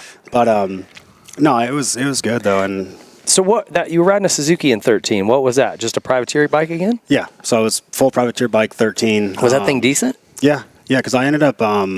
I was still with Showa with Scott, like backdoor stuff, and then if I'm even supposed to say that, it's past news, whatever. But so I was doing that, and then with Scott and Dave Cruz, I met Catfish Steve. He was building all of the Suzuki race team bikes for Yoshimura for the road racing. Okay. So then he was building my bikes, and he built just badass motors. So that was good. So I got with him, had good suspension, and was able to get a couple good parts. So I had two of the things that were the biggest, gains that I could use. So then I started doing a lot better in 13 and kind of put myself in that position. And then I had some help from Motorsport Hillsboro up in Oregon from Scott and all that. And then so then that year was okay. It was better. And then when I went into 14. Were you making any money at that point? No. Or like just everything you were making was going back into it? I barely paid rent. I lived in an apartment. It was just like week to week, kind of. So you've been struggling for 4 years at that point. I mean, check to check. Yeah. It's gnarly. It's fun. It's fun. That's one thing. I don't know how these guys do it. Like for that long, I'm like, how do you just live in your van and just want to deal with this bullshit? I know, lifestyle and that's you not were working having out? success, right? Like you got a fourth. You got you're in the top 5. So you're going, okay, I can do this. Podiuming a moto, I mean, That keeps you in the hunt. pretty big deal. Yeah. You're lapping these same losers. The Yeah, same, The same twat waffles. yeah. All right, so 14 seemed to be another level for you. Like, what happened that year? Where'd you go? Yeah, so then 14, I actually did a deal with Motorsport Hillsboro and Motorsport Outlet, and then Fly and WPS. So I was able to get a show hauler. So I borrowed a show hauler from Mike Yenrick, and then I had it all wrapped, had an awning built, all that stuff. So then I had a program. We had money now. I had a mechanic. I flew crews out for suspension, and so at that point now I had money to start racing. But it wasn't like I really didn't get a paycheck. All I did was paid myself Reinvested, first money. That was a good-looking Yeah. truck too. That got a lot of attention. That show hauler you had. Yeah, we did a pretty good job on that. Yeah. Good wrap and built an awning. It had a lot of black on it, right? Black and I remember black that and thing. red and Yeah, silver. yeah. So at that point I kind of knew like, okay, cool. So now I have some funding and I can start focusing more on just racing and let all the BS kind of get away out of my head, so I don't have to worry about the struggle. And then obviously 14 was a lot better parts. Suzuki was giving me some parts at that time, and it just kind of built everything up. I was getting better results in Supercross, and then when I was in New York for MetLife or whatever, I think it was, I don't remember his name that was on RCH at the time, came over to me. He goes, "Hey, we need you to ride for us for outdoors." And at that time, I'm like, "Well, shit! I just started a whole team." And Were you planning on going racing? Yeah, I was going to do all outdoors. Yeah, because I had a full staff. I had a full-time driver, mechanic, suspension guy. But at that point, I'm like, I didn't want to do it, but I'm like, I can't turn that down. You know what I mean? Yeah. It would have been a dumb move, but at that time, it's just a business move. You're like, "Hey guys, here, I'll take care of you for a couple months. You'll get a job somewhere else," which everybody typically did from that point. And then, jumping into RCH that year, that kind of, then I got a couple moto podiums and stuff, and top 5s, top 10s, and doing a lot better at that point. And then that kind of jumped me off to be seen a little bit more, like what I can do on a better bike. And then at that point, then I signed with JGR at Unadilla. Oh, that year? Yeah, that same year for the following year. So I remember that. If I remember correctly, when you ended up going over to JGR, didn't you also lose some more weight? Yeah. It looked like you just there was thinned out and there was chiseled. a year you just like dissolved. I think it was when Yeah, you it went to was- JGR, right? Yeah, I did. Because I looked at him like, that dude's putting it all on the table. Like, Yeah. you Oh, look I just did, yeah. ripped and chiseled. Yeah, that was like my turning point of just now. I obviously going with RCH, but I'm not going to be able to get crazy during that time. So then my whole off season, I spent my whole 3-4 months off season was just pure, just cutting weight, training, and just being the best person I could because that's all I had to focus on. I had everything in front of me, so I'm like, Yeah. there's no excuses at this point. You've made it this far. Now you can finish and handicap and get better on what you need to get better on, and that's what I did. So that year I was probably 190, 195. Which what for were me you is pretty doing? light. Were you just like super clean eating and Yeah, just meal prepping every day, every meal. I was cycling 16 hours a week, just pure, just cycling. So, and then I got down to that level, and then that was like the best I felt. So I pretty much maintained that my whole career. I kind of gained up a little bit in 2017, but then I kind of bounced back down. So it was just one of those things where I kind of had to figure out where you felt good? what I felt good at. Because obviously when I cut all that weight for 15, I was really good, but I was kind of a little too light for my body style. So I was that week in, week out grind would catch up to me. So I would feel like shit Sunday, Monday, Tuesday. And then I'd have to start my week from a Wednesday on. So I really kind of had to change a little bit of what I was doing at that point to kind of sustain that whole, 20-something rounds a year. So that's kind of where I kind of had to go through that. And then I kind of hired some different trainers and just was trying to figure out what worked best for me and all that. Because a lot of these trainers wanted just to be like, oh, you need to be in the gym, doing this, that. I'm like, no, that doesn't work for me. I'm a kind of guy where it's just like I'm doing 95% cardio during racing. You look at dumbbells and your muscles just go like this. Right? Yeah. You swell up. Yeah, I was the same way. I didn't spend a whole lot of time in the gym. I was always someone that needed the cardio side and the, also to try and shed weight. Weight was also my enemy. Yeah, it's a tough one to. Did you say was, GL? What did you say? When I raced, asshole. Oh, okay. Sorry. Now it's just a permanent issue. I do meal prep. Donnie bringing the heat. Breakfast burrito. So 2015, another breakout season seemed like podiums in Santa Clara and Vegas, and you'd been on the podium in motos, but never overall. Yeah. What was that feeling like? I don't even know. Was that on your goal list? Yeah. Podiums win. Obviously that didn't happen, but but even that year, man, I was on fire. Round one was good. I think I got 8th. Me and Barsha got into it like always, and then went to Phoenix the next weekend.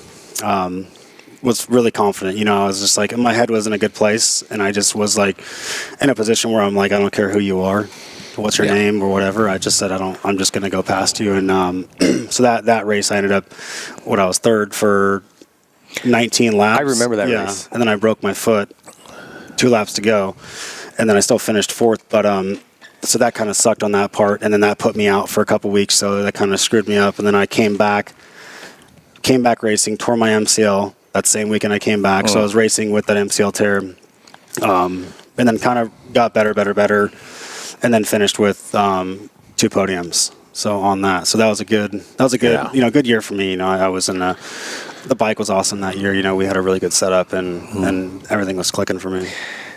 Did you appreciate it when you're up on the podium at those times? Like, I always tried to, every time I got on the podium, like, man, all right, just take it in. Because, like, you never know if this is the last time you'll ever be here or not. Yeah.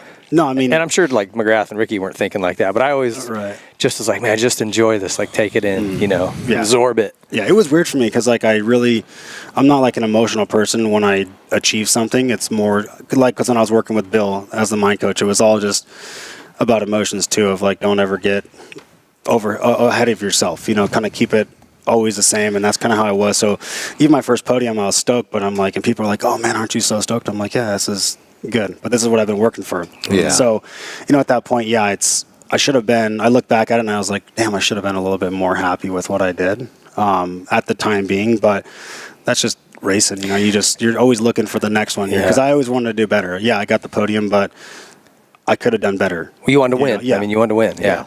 I get it. That's a hard line to walk, right? Yeah. Like, you want to tell guys, hey, just take an extra second and, like, taking Take it. all in, yeah.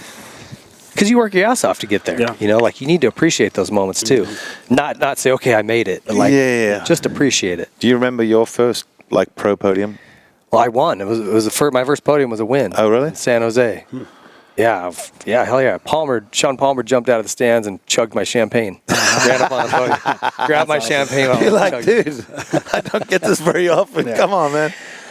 Yeah, I actually, it's funny. I remember it was Slovenia GP, and I remember when I stood on the podium, I was still like next to Coyote, and that I'm like, it was weird because I was like, I'm here. I arrived. Yeah. This is a 3-time world champion. I'm standing next to this is cool. Yeah, good job, Yeah, buddy. it's You're such a just cool so thing. happy. Yeah. Congrats on the win. And then like a year later, if you finish third, you're pissed off.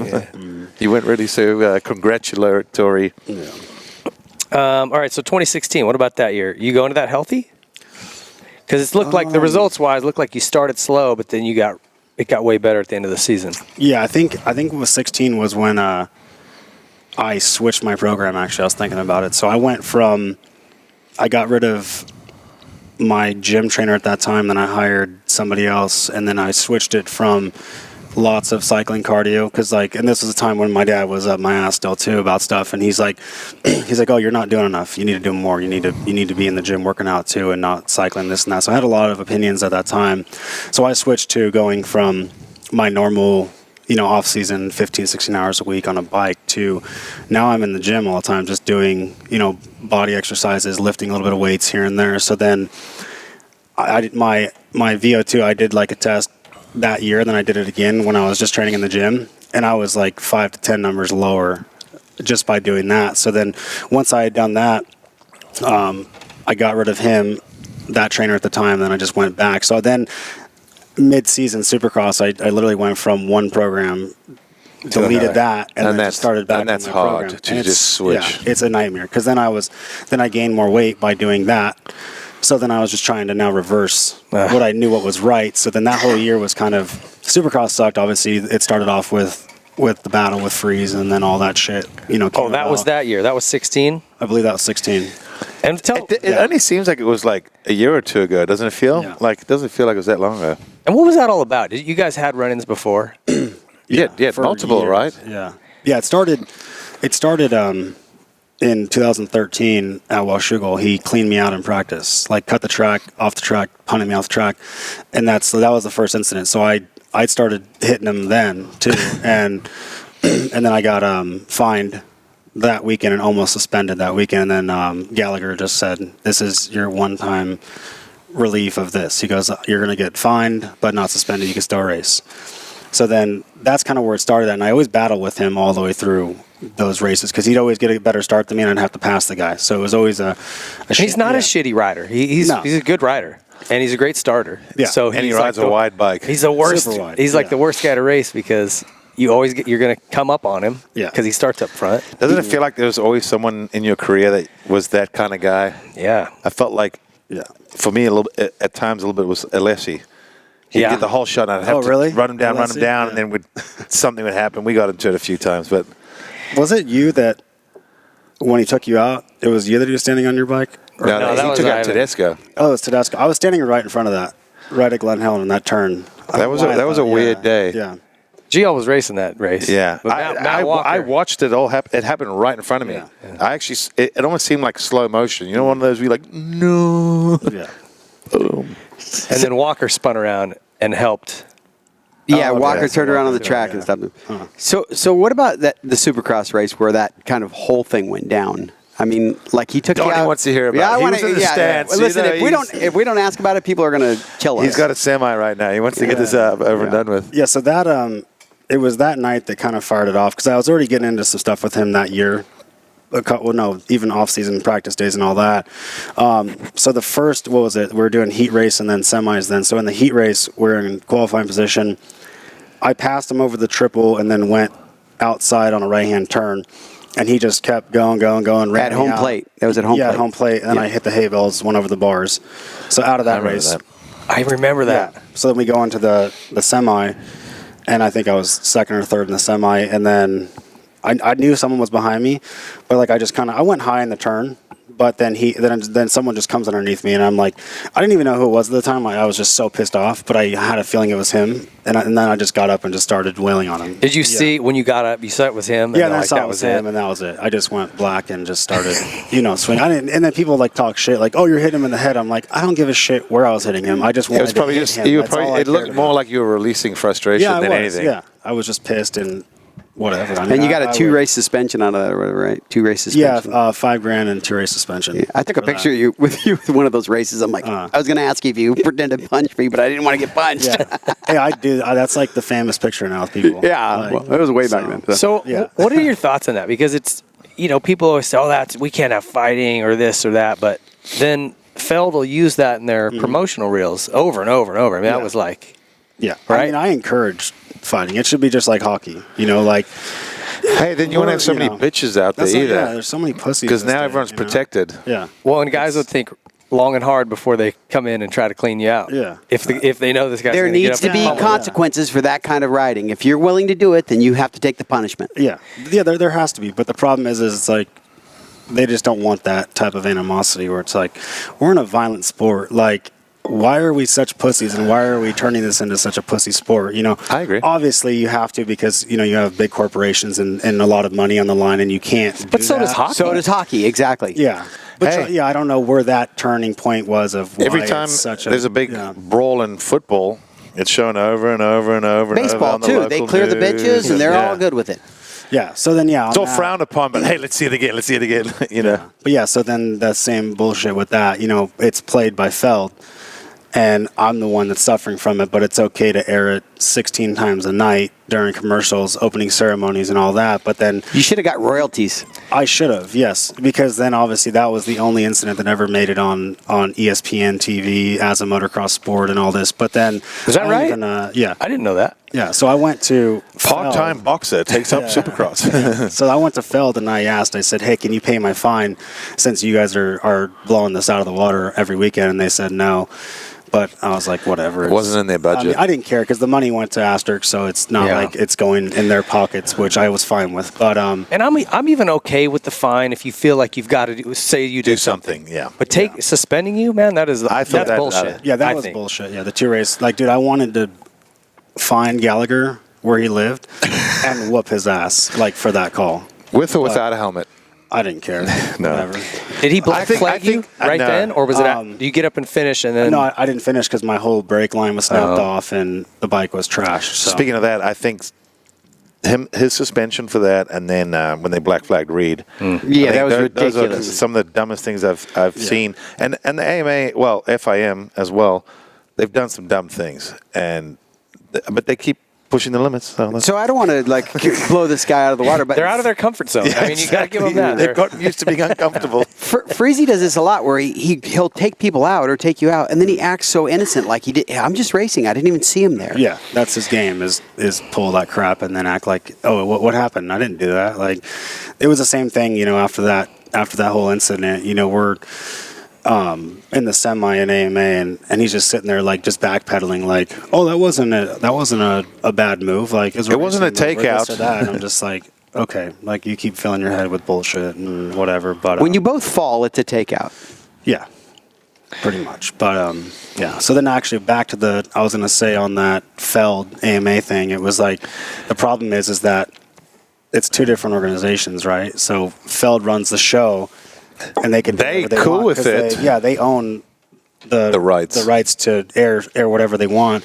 But then AMA and FIM is different. So They're the rule They're the makers. ones that are finding me, but have no control of this. So it's like, so I get screwed, but you guys grow because of this, So it's kind of, a catch-22 on how that whole thing went down. Yeah, I don't know, man. That like I said, I'm really not okay with them taking away your ability to make a living. Yeah. Well, the other thing too is the problem I have is they look at it and they go, "This is why we're doing it." Yeah. And a lot of times I go, "You guys know that there's a whole history and a backstory to this. Like you make it seem like, oh, this came out of nowhere. Like, whoa." And I'm like, are you guys that dumb, blind, or do you just act that way? Did he get fined? I don't remember. Probably not. I don't even think I think he raced that night too. Oh, I still really? let him race, yeah. He just got his 100th warning. for his career so far. So That corner, that was like it was like a 180, or not quite a 180, but it was a weird corner, and he came straight across the line at you. yeah, it was intentional. Yeah, it was like, it wasn't like he was behind you or underneath you. He came straight across. I've at you. seen things similar, but that was usually maybe last lap, last corner for the win in the main. And Right. as much as you say, yeah, you can't justify and say, well, you can only take someone out in certain instances, but as a racer, I think we all can understand, if you get smashed in the last corner, No, yeah, it's you're gonna be heated at the moment, but when you go and calm down, you're gonna look and go, I would have done the same thing, you know. Yeah. I think everyone would, but when you're in a semi And you're in a for qualifying spot. position, yeah, it's just. Have you ever spoken to him? I don't even think I have. I've maybe done about 5 words to him. Yeah. since Hey, then, yeah. I want to ask you, because I've been pulled into those sit downs and been lectured.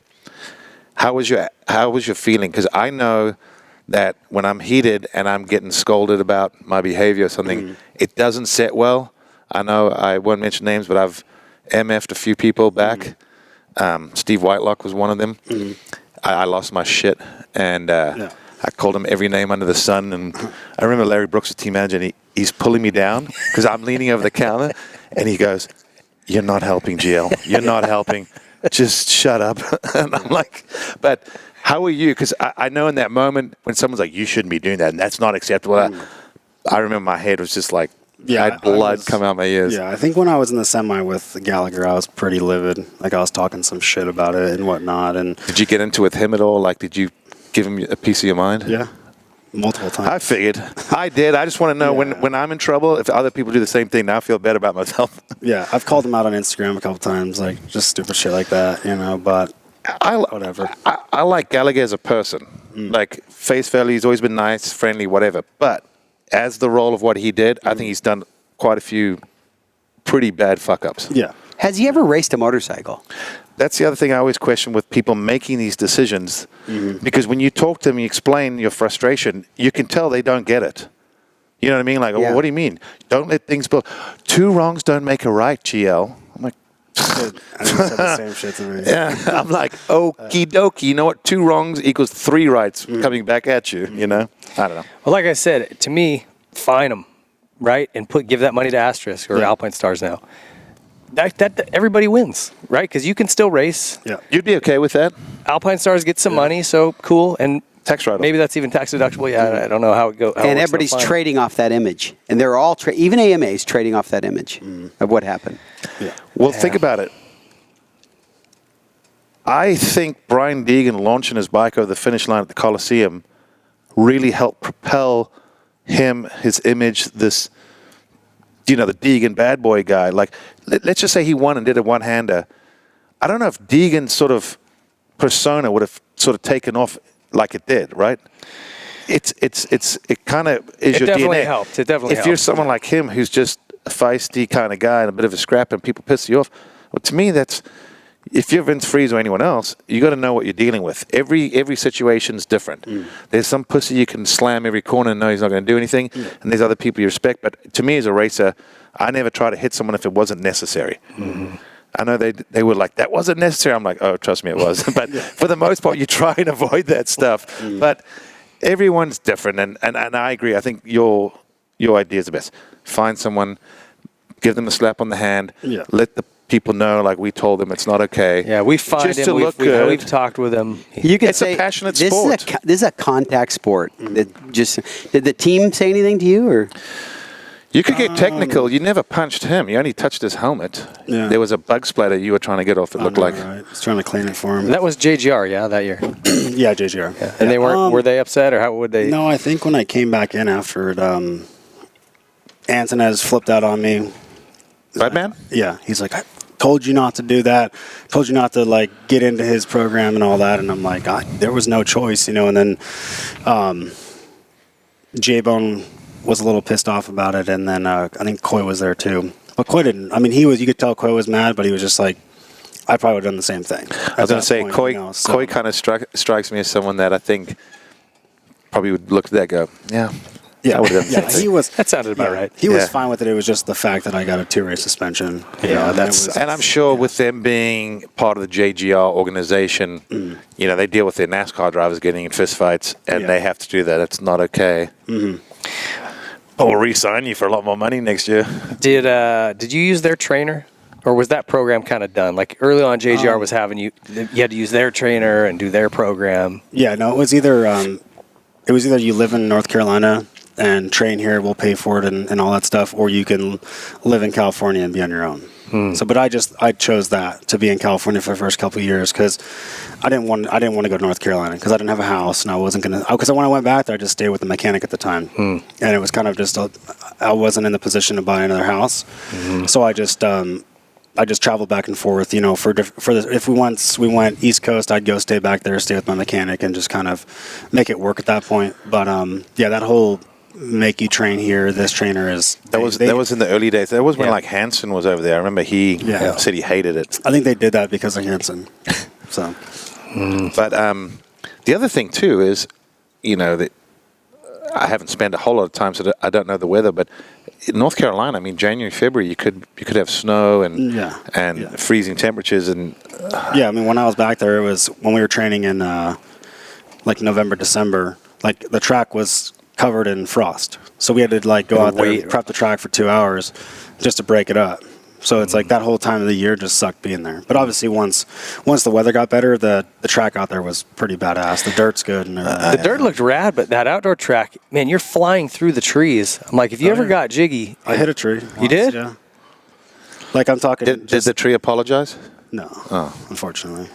no, I mean, you could jack yourself up. Trees 'cause don't it was- move. Yeah, there's not a lot of much air on that track because you're coming around a turn, jumping around. If you were to cross right, you're going to go straight into it. Also, looks like a Yes. lot of blind turns, huh? Yeah, Like meaning lots. can't see the exits. Yeah, but that was the most miserable place to train because we train there in the summertime and with all those trees, there was no wind. So it's like The heavy muggy. air, huh? We had a lake at the bottom, so it was even more muggy. So it was like, it was perfect training. But I'm talking like I could do a whole national and be fine, but I can only do 10 minutes at a time at that track because it was so hot. Like you couldn't even breathe. It was like you're just suffocating because it was so humid there. But it was good though. I mean, I enjoyed that. It reminds me that of whole place. Florida days. Yeah. There were some brutal summer motos out there. I hate that humidity, man. Don't miss it at all. Yeah. I'm becoming like Donnie, a bit of a tropical fish. If the temperature changes out of my comfort zone, I'm like at 70s, 80s. When it gets low or high, I'm screwed. Yeah, Tips upside up, down, yeah. floating. I just go right back in the motorhome and Turn the AC on. turn the AC on and watch some TV. That's it. Do you have a fireplace in your motorhome? No, I was thinking about getting one of those. Amish You make you those should. fireplaces. Think about that. I'm actually disappointed you don't have one. Yeah, I know. All right, what I about can get you like a cool little portable one. Oh yeah, I want one of those. Hit me up. Yeah, we'll do. They just plug it in. It's No, good to go. that's what I want. One of those things. Here and everything. Actually, it was funny. As I was going to hit your dad up because I need the outside of my house repainted. And your dad's like, let me know when you're ready. Yeah. Oh, I didn't know your dad's still doing that. Yeah, he still owns that. Shit. Yeah. All right, I'll keep that in mind. Yeah, he's actually going to retire probably this year or next year. And then my brother's going Well, to if it's this year, there's only a few days left to get that I know, sorted I keep out. forgetting, yeah. So, no, he's not going to retire because my brother's still learning all the backside of the business. So Gotcha. he'll disappear maybe halfway through next year and just do the bike shop stuff and then start traveling a little bit. He got also, it was funny because seeing your dad come to the shop enough, I remember when he got into it, I looked at him one day, I'm like, Louis, you've lost a shitload of weight. Yeah. And he's like, I just pedal all the time. So I know he's got, biking? All he does. he got into it pretty hard, huh? Yeah, So that's cool that he even got a bike shop now because I'm sure that's part of his passion, right? It is, yeah. Like, I call him a fag all the time because it's like, you go to his house and it's like a race shop. Like, there's like 10 Specialized in the garage, and I'm just like, why do you need another bike? Like, what is going on? I'll tell you why. with your life. Because he bought it on someone else's credit card. No, yeah, so yeah, of course he yeah. needs 10. Give me your card. I'll have Yeah. 10 e-bikes in my garage. Yeah, so no, he pedals every day. What does Yeah. he ride? Road or mountain or both? Or Both. He races road bikes and mountain bikes. So into it. Yeah, I just remember he So, came in and I was like, you know when you see somebody like, oh, they're losing weight, and you see him again and you're like, what the hell are you doing? He's like, I just pedal, man, a lot. Yeah. Yeah. So- I saw him. I was over there a couple weeks ago, and I saw him like, dude, you're fucking skinny. Like, Yeah. his arms are all sucked up. He's like a little girl now. I'm like, dude, you got to do some curls or something, dude. Like, Send him, send him into the gym. You're calling your dad a little girl. Yeah. Tell them, hey, Dad, you know that credit card you keep abusing? Get yourself a gym membership on it while you're at it. That is great. 2018 was your final full-time season. What do you remember from that year? Or the highlights? Man, just probably one of my better years, like consistent wise. I think I didn't even miss one. I don't think I missed maybe one race that whole year. So for me, it was another year. First, we went on to the first gen of the new 450 on Suzuki. So I got a lot of say on developing that. Not developing that by no means. Like the parts we had available. So we just kind of did a lot of testing and had a lot of off-season time and kind of built a really good bike that I loved for that year. So, and also I kind of went back to my 15 off season. Like I really dedicated the time into that because I was hurt in 17. I got hurt in Supercross. So, 18, I kind of had a better off season of going into that point. So then I was kind of back on my level of where my confidence was at. Mm-hmm. So then it just kind of everything was clicking, better results and everything. I didn't get another podium, but I was pretty close a couple times. And well, another thing I think too, when you look at some of those years, and I'm not trying to discredit, some of the earlier podiums, but when you looked in that period where you were, it seemed like for whatever reason, almost nobody retired, and every 250 champ moved up every year. There was, and it just seemed like everyone was filling in a factory ride, and all of a sudden you went from getting a sixth place was like outside top five because there were five solid guys. Where a couple of years later, it was even if you were at the same speed, you were 11th or 12th. Yeah. So getting back into the top 10, you really had to elevate your game again. You progress. Well, I feel like 15 was.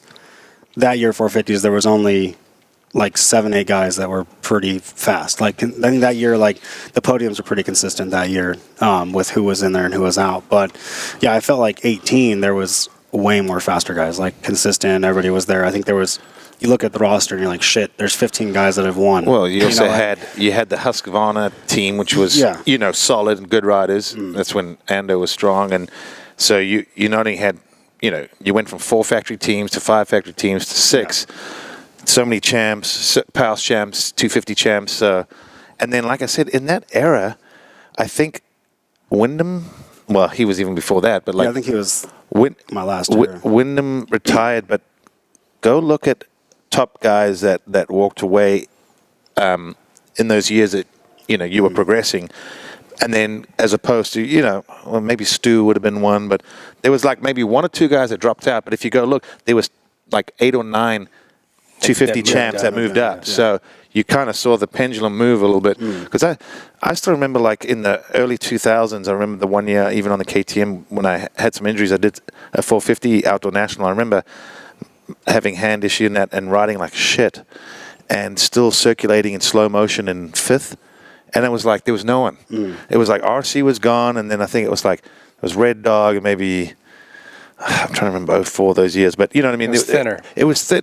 You could ride like a complete wanker and get 5th. It seemed. I mean, no disrespect to anyone, but for me, it felt like that. Whereas now you ride like a wanker, you're not gonna. You might get a point. Yeah, you're barely. You're 20th. Yeah. Was that a good analogy? I always say wanker. That's good. So a solid season all the way around, though, that year. Yeah, it was good. Yeah, I mean, I had a lot of good races, and the biggest thing for me was the consistency. That was like my first year.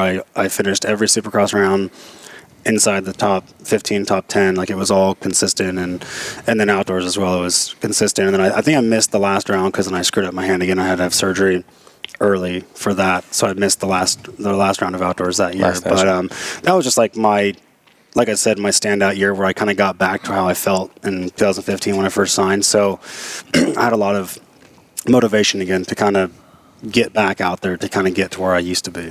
Were you re-signed with JGR again for the next year already at that point? Which year, 15 or 18? 18. Yeah, so I think, 18 I signed a 2-year deal. So okay. I was, you had another year on it. Yeah, I was 18, 19 on that.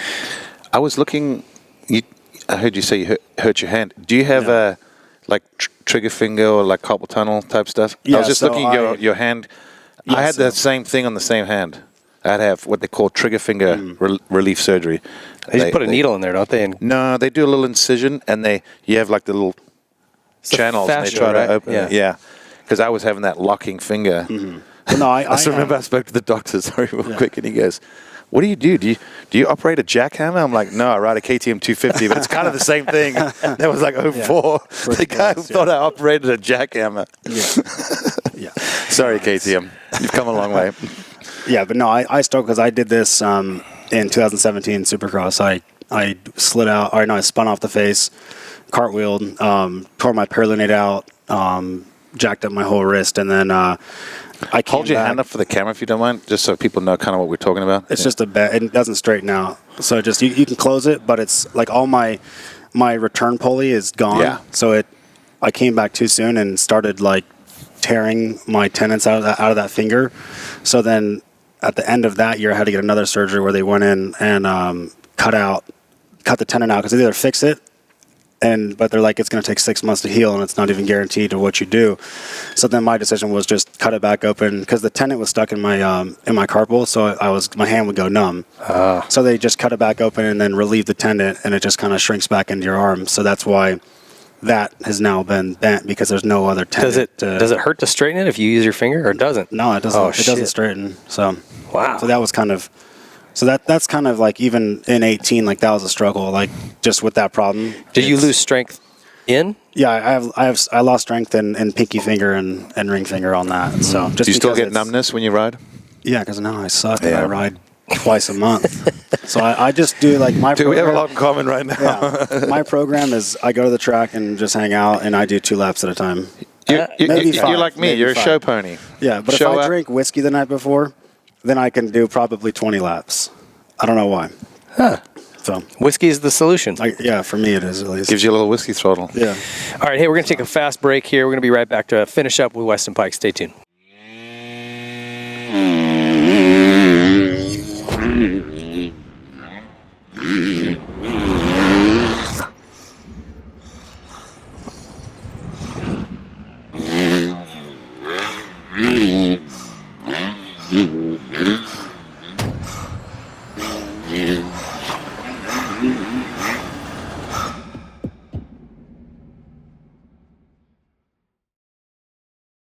At Nihilo Concepts, we have a passion for innovation and for motocross. Our mission is to develop parts that will improve the durability, functionality, and the appearance of your motorcycle. We're proud to say that everything from Nihilo is made in the USA in our state-of-the-art manufacturing facility in Stuart, Florida. Whether you race every weekend or you just ride for fun, Nihilo offers high-quality, innovative parts that you just won't find anywhere else. Nihilo offers custom engraved engine covers, one-piece titanium foot pegs, brake tips, internal engine components, specialty tools, frame grip tape, carbon fiber components, and so much more. Check out our website, NihiloConcepts.com, and see for yourself why teams like Red Bull KTM, Rockstar Husqvarna, Troy Lee Designs, and some of the fastest riders in the world choose Nihilo Concepts. NihiloConcepts.com.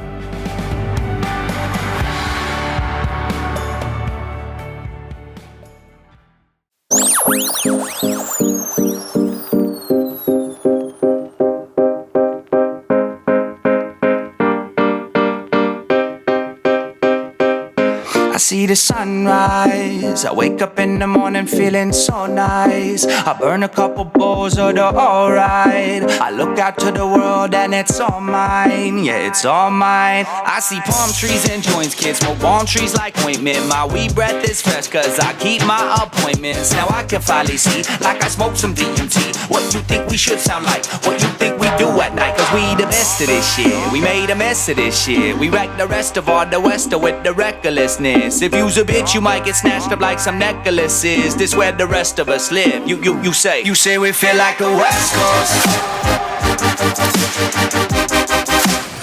I say we sound like the best of.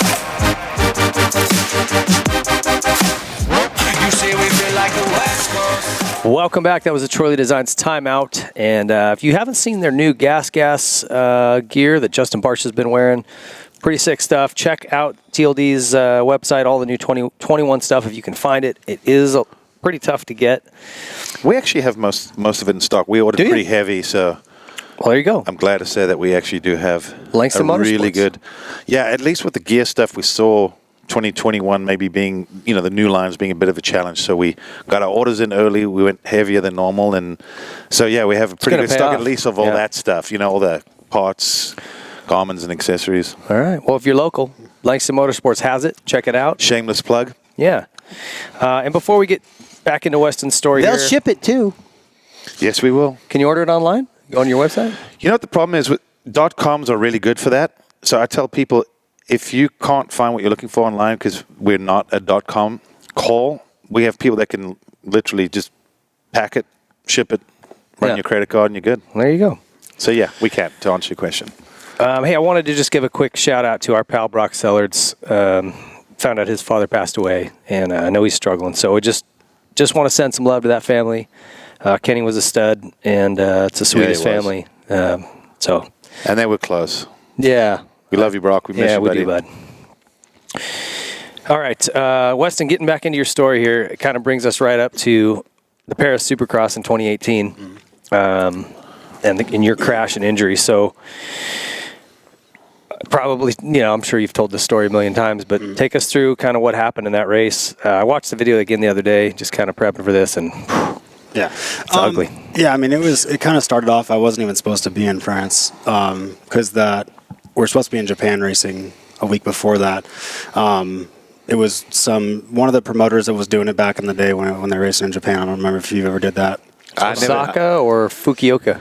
Do you remember? No, I don't. Okay. It was about an hour out of Tokyo or something like that and whatnot. But so I was supposed to do that race. That promoter kept dicking us around, and it just disappeared. And then so then at that point, I didn't want to do anything overseas, just because it was my good year, and I kind of wanted just to still keep focusing on that and have a good off season and not get held up by going overseas and doing races that I don't want to do. So then Pernoid, Eric called me on a Tuesday, and I was just out road biking, and he's like, hey, someone dropped out. I think it was Muskin dropped out. And then he's like, do you want to come race?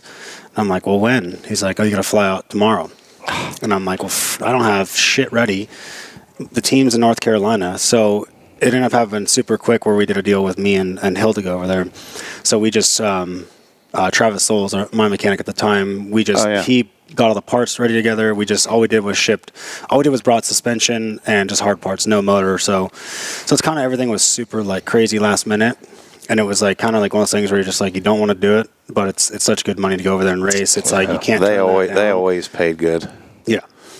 But so it kind of was a rush job more or less, but that didn't really happen because of the injury. But everything was just always rushed. Get there late, whip the bikes together, show up and race. But I mean, at that point, everything was good. I mean, my speed was good. I think I got second or third the first moto at that night, and then so it was there were multiple main events. Is that they're still doing it? Okay, yeah. So I think it was they've changed their format many a time over the years. I think they just try to keep it fresh, so they keep moving around a little bit. Yeah. So just going in that first race was good. Second race, obviously right off the start, just kind of same thing, doing good. And then we came around the first turn, and I was inside, and then Ferrandis was outside, and someone was in the lead. And when Ferrandis came out of the turn, he kind of slid out a little bit and shot him back towards me. As I stepped on to the tabletop, he kind of came in and he hit me, and then I was so once I high-sided, then I went down and landed right on the landing of a step on, step off. And as I went to get up, it was so quick, I went to roll up and then got landed straight on my face, open part. Do you remember hitting the ground and then going to kind of get up? No. You don't remember anything? I'm pretty, at this point, I forgot the first race of the day, kind of parts of that. I kind of only thing I remember is probably having lunch after practice. Was that right? Day, yeah. So a lot of it was kind of just a blur, because I mean, when I got landed on, I was out, and then once I got to the hospital, they put me in an induced coma for 3 or 4 days at that point. So it was kind of just, I mean, dude, I don't remember anything probably for about a week and a half. Was that right? I was going to say, what were your first things you remember? Probably not a bad thing. Yeah, I mean, no, it was pretty much just once I came out of the coma, then it was just surgery, figuring out what they wanted to do.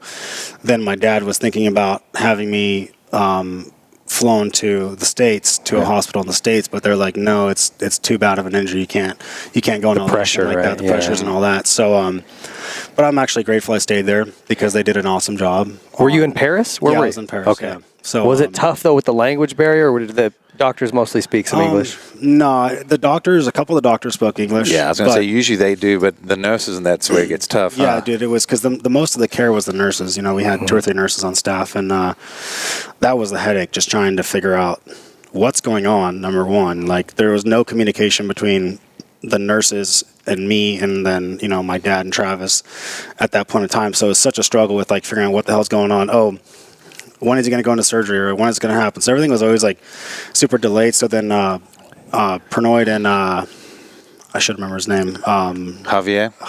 Yeah, something No, it's like not that. Javier. Xavier. It's Xavier. Yeah, Xavier. Yeah. I was close. Javier. I gave the Mexican version of a French name. So Sorry, Xavier. It's a South American version. yeah. So at that point, he ended up having one of his buddies that was bilingual. So he came in and was able to kind of get to the bottom of it and start helping, you know, with the communication and figuring stuff out a little bit more. So that helped out a lot. You know, they were super grateful and helped out a lot. And even Matilda. Matilda, yeah. She was helping out and stuff and kind of communicating with some things. So they helped out. So everybody kind of that was over there, you know, that knew me, they kind of pitched in and helped out as much as possible and stuff. Were you freaked out at all when you came to and like realized you'd been out a week? Obviously, and- with being losing consciousness, people probably had to remind you of what happened, right? Yeah, no, it was one of those things where I was asking the same questions a lot of times, like what happened, you know, what's going on, and 2 minutes later, what happened? Yeah. 2 minutes no, later, I don't think it was what that happened? bad, but yeah, it was just you know you're just waking up out of surgeries and you don't know what the hell's going on, like what went on, and yeah, it was a struggle, man. I kind of went through a lot of shit over there with stuff, and the worst part was like I had a trach in the whole time, and so what kept happening when I was over there was the trach they put like a liner of like gauze in there to kind of like keep it sealed. Well, from being jacked up so bad, I kept getting like super like congested. So then, and I couldn't breathe for shit as it was. So then I'd start coughing and then like take a deep breath, and that gauze would get sucked into my fucking throat. So I couldn't breathe. So I'm sitting there trying to breathe. You can only breathe out of trach. So I'm like trying to find the button to fucking call the nurse. Then they're taking their sweet time. So there was a couple times where I'm like laying in the bed, like I'm going to fucking die from this shit, you know? So it was like a lot of things that kind of went down. There was like, the worst one was I dropped the button and like, and everybody was in the hotel that night. So you couldn't call someone to pick up the button for you? No. So I'm just like beating shit around me, hitting stuff, like trying to get attention so I can have someone come in there. So it was a nightmare, dude. Like just so much. Like I remember all the bad shit. Let's just put it that way. And, I may have been in the same hospital. I know I've been to a hospital in France, and nothing against French hospitals, but one, I hate hospitals, and then when you're in a French hospital when everything's different and weird, no one can communicate. Yeah. How was your anxiety levels? I remember being in there. Were you? I mean, I'm sure they had you on meds. Yeah, I was pretty doped up the whole time. But as you should. I remember just pulling stuff off and telling them I'm fucking out of here. And they're like, oh, no. I'm like, I'm out. And I just walked out. Yeah, I kept doing that. They were trying to run with me to sign out, and I just kept walking. Yeah, I know. I kept pulling shit off, like all the sensors, hand sensors, all that stuff. And that's one way to freak them out, because then all of a sudden it goes, beep. Yeah. They come running in. How long were you in there? So how long were you? 14 days in the ICU, and then I was 5 days in like a lower. Once I got off of everything and unplugged the feeding machine and got off the trach, it was just like kind of. It was still in there, but it wasn't hooked up to a breathing machine and all that stuff. But so I was in that set up for 5 days, but it was crazy because like all they wanted to do is kept pumping me full of shit. It's like they wanted me to stay there, and I'm like, I'm good. Take me off the morphine, because I had where they put that crazy ass morphine set up in your bloodline in your wrist. So then I had that constantly pumping. It was on a button and stuff, but. And they're just like morphine's they good just shit, like man. yeah. Some of the nurses would come by and just like hit the button, turn on. I'm just like, no, like I don't want this anymore, because if I keep doing this, I ain't gonna leave this damn bed. So at one point, I told my dad, I couldn't talk. I was just writing shit down on a board, and I was like, hey, this like cut everything off, like stop. No meds, no nothing. And then like 2 days later, I was like feeling way better. I was able to get up out of the bed, stand up, start moving. At that point, I was like, I'm done. Get me out of here. Like surgery's done. Like pull the staples out, pull the stitches out. Like get me the hell out of here. Your mouth was wired shut. Is that why you couldn't talk, or what? Or just no, because the trach. Oh, and my mouth was wired shut for for 15, 16 days, and then they took out the wires and all that stuff. But How did you eat? Feeding tube, right? well, I still had the tube in my nose, but when I was in the ICU for that long, they were just feeding me through the machine through my chest. Wow. Yeah, they had like this crazy ass like food machine like this tall, and they put lines like directly into my chest, and it was pumping food in. What? Into your stomach through your chest? Yeah, dude, I had like this crazy ass thing in my chest. Weston's like, I don't know Yeah. how you're going to fit an in and out double through that little tube right now. Yeah, but give it a shot. Yeah, when I got out of there, I was like 180. Like I was just sucked up, you know. Yeah, you'll lose weight just when you Yeah. pump some meds and not really eating or moving. Yeah. So the X-ray of your face is radical. Like you've got little, plates everywhere. How many fractures do you have in your face? I'm going to call like 24 because there's 24 plates on my face. So, yeah. So pretty much just like long story short is it's called like a Lefort fracture, 1, 2, and 3, where your skull detaches from your lower half and then your jaw detaches from that. So it's kind of like the worst, I should have been dead at that point, like what they said. But like I said, I was just thankful that country I was in, they were good at what they did and they got under control fast. Because if I look back now and I'm like, dude, if I was in Germany or Greece or something like that and that shit happened, I don't even know if they'd know what to do. You know what I mean? Well, I think Germany would be okay. You just offended a few Germans, but I think you'd be okay. But Greece, yeah. But, I was. I know what you're saying. Yeah. I was in a hospital in Chemnitz or something like that, and I was like, "This place from a is German Supercross? insane." Yeah, like just blood on the walls, and I'm just like, "This place is freaking like World War II, like just nasty shit everywhere." But They kept the decor from World War II. yeah, it looked like that. It was dark, but yeah. So it just kind of you look back on things like that, and you're just like makes you think like, "Shit, I don't know if I would want to go there again." you know? All the fractures you had, and from what I understand, you were obviously bleeding heavily out of your nose and mouth. Like just the airway issues alone, which is, a first responder's primary concern is airway. Yeah. Can he maintain his own airway? Yeah. I'm thinking, I don't know how you breathe. You kept breathing through all the blood. Well, no, so at the track, the staff there, which probably another lifesaver too, is they Intubated you? They shoved that down my throat so I could breathe because I was bleeding out so bad, and that. That's what I'm saying. What's it called? It's called an endotracheal intubation. So you basically take a tube and put it down the trachea. Oh, yeah, I've seen that. And then it inflates so it keeps so it stomach doesn't- contents down or keeps air like a seal basically, and you can breathe for them. Wow. But with all the blood, like typically the laryngoscopes have a little light and you look and see the cords and pass it through the cords. Yeah. But I've never done one of these. They call it a blind insertion where you just open up and you'll look for bubbles that are coming out and you aim for the bubbles. Yeah. I mean, if they had missed that or couldn't get that, dude, like, Yeah. could have been a different story, man. And I still watch the video today, and I'm like, I don't know how it happened, but my left inner thigh almost hit my artery, so I almost bled out in my left leg too. So like when I came to it too, I have like it looks like a shark bite out of my inner From thigh. a peg or something, or what? That's what I'm saying. I can't see on the video what it was. So it's like the most jagged scar. Like I think they sewed it up in the ambulance because they use like freaking fishing string and it's all jagged and crap. Yeah. So it was, really? Yeah. I didn't even hear about that. Wow. I was going to say, at that point, they probably was...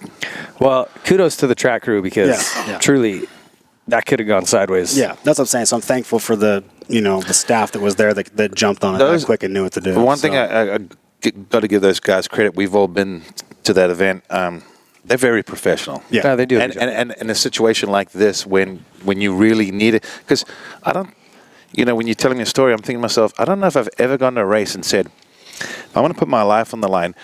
Are you comfortable with doing what do you call it? Innovation. And have you got experience? Do you panic under pressure? Like, because you can teach someone through school on when the shit hits the fan, you also need someone that's not, he's dying.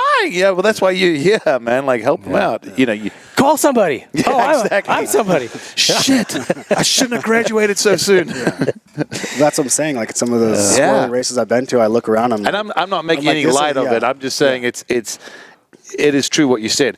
I almost feel like something like this probably, if it was someone else, they probably wouldn't have made it. But Well, think if it did happen to someone, it was you, and I don't want to say thankfully someone like yourself could handle it because if it was maybe someone else, maybe we would have lost someone. Yeah, no, I agree. You're sitting here, we're talking to you. I know there's still some. Do you still have some vision? Yeah, so my right damage eyesight's and pretty all jacked up. Yeah, from optic nerve damage. Has it- from that? You hyperextended or something, or stretched it, or Yeah, whatever? they kind of said it was like the fibers were torn or stretched the optic nerve, and that's what created like the vision loss on that. So Is it still the same? You said it's kind of just like you're looking through a little hole. yeah, it's just a small little pinhole of vision on that. So, but even now, like I've reached out to just different countries and just trying to see what their medicine would do or what they use or what they can do for eyes, but it's just like a dead end, Yeah.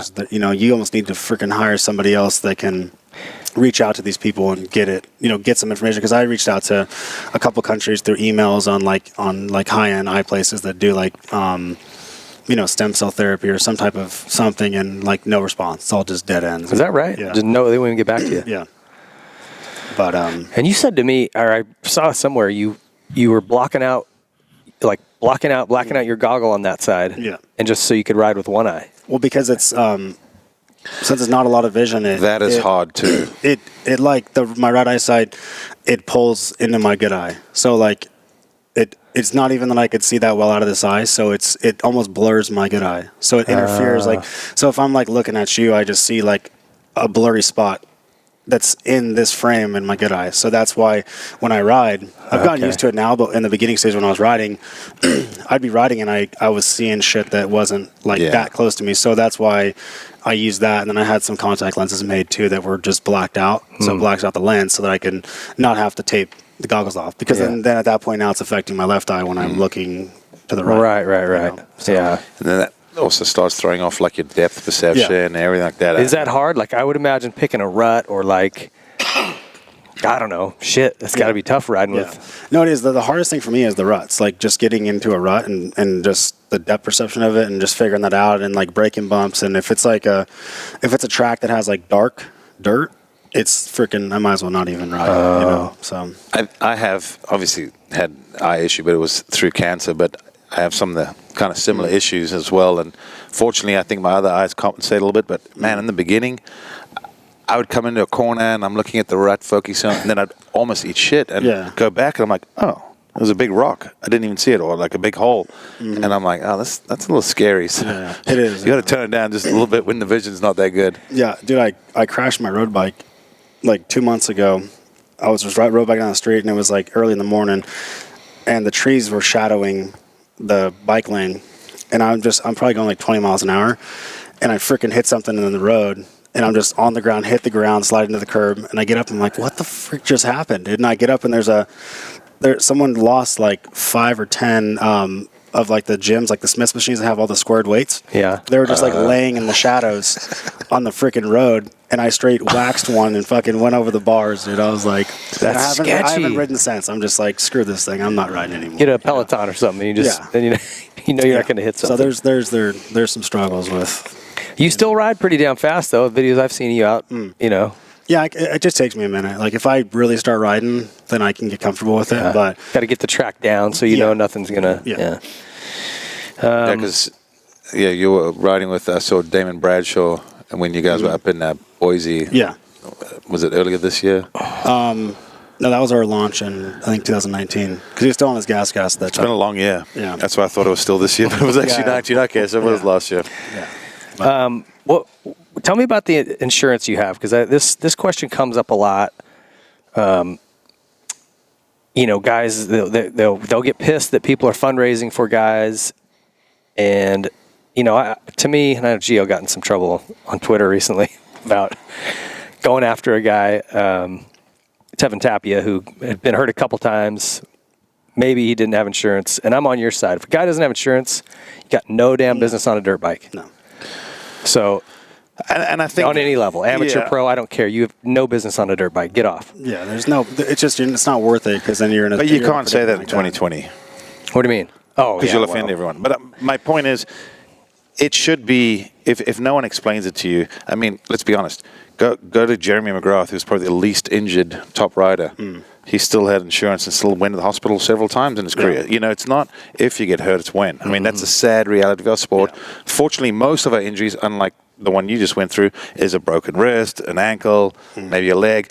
it'll heal. You'll be okay, and move on. But yeah, it's certainly something you have to. You have. had good insurance, and they still have maxes. They still cap out. Yeah. So that the whole thing, it's really complicated how it worked. So obviously, I had my insurance. Then at that point, we were trying to figure out what the federation in France, and also then at that time, Road Recovery came on and started the foundation with me on that and started raising money and stuff because we didn't know what was going to happen. So long story short, to my knowledge, it kind of worked out to where the French government approved it because it was in their land and it was related to a French rider. Like, so it's played off in a weird Oh, way. wow. So then That's interesting. they covered a lot of the majority of the medical expenses when I was there. And then obviously coming back to the States, it went back and forth. And then obviously the road recovery money that was in there, I was paying I had 4 or 5 surgeries in the States. A couple of them weren't covered by insurance because it was like a bullshit. They kind of said it was cosmetic. I know what you're saying. They're saying like, oh, you could live that way. You're Yeah. just doing it to look better. And you're like, motherfucker, my mouth Yeah. doesn't move. Yeah, so it was like so as I said, it got into a pretty extensive situation with all 3 things: my insurance, road recovery, and then the French government insurance system, however that works. So there was a lot of crazy stuff going on, and I was thankful for road recovery for Lori and Anita. They freaking busted their ass, like just on top of everything. They're good people. They are. They got flights back to the States. They booked hotels. Like it was so much help to not have to worry about that extra stuff. Well, and not just the money that Road Recovery provides; it's the experience. Yeah. Those guys, having been through And this, some they know support. they know how to negotiate those bills down. They know, just all the roads and the roadblocks. And that's not gonna waste of time. Let's do this. Yeah.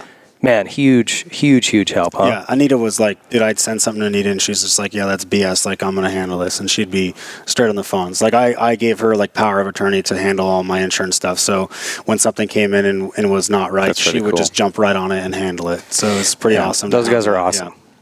Yeah. One So- of the reasons that we've always wanted, to be involved with them is it genuinely helps people. And I know Laurie was saying this year was a bit of a bummer because they've lost a lot of the events. Remember we'd do the riding school, and there was so many ways they generated money. But anyhow. Yeah, this year screwed a lot of people up.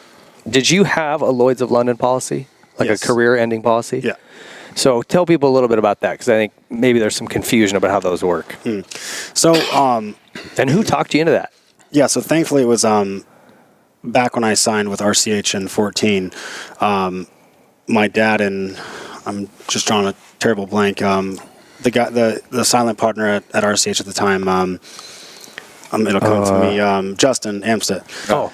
Laurie's. Yeah. Yeah. So he and my dad were talking. He's like, "Hey, I really think you should get this for Weston and set it up." So I've had this policy set up since 2014. So long story short, it's an injury policy. Every athlete that plays basketball, football, baseball, they all have the same policy. So you're buying into an insurance policy every year. You're paying $30,000-$40,000 a year, just in case if you do have a life-ending injury like me. Career-ending, not life-ending. Sorry, not life. Yeah, it was close to that. Yeah. Damn near. Yeah, I need a policy for when I die, so I got money to live off. Yeah. So then at that point, it's like I dragged it out really long because I was like, I still wanted to race. So I waited all the way till almost the end of 2019 before I started the clause and before I started the paperwork and all that stuff for that policy. So And it just states if you have an injury that keeps you from returning to competition. yeah.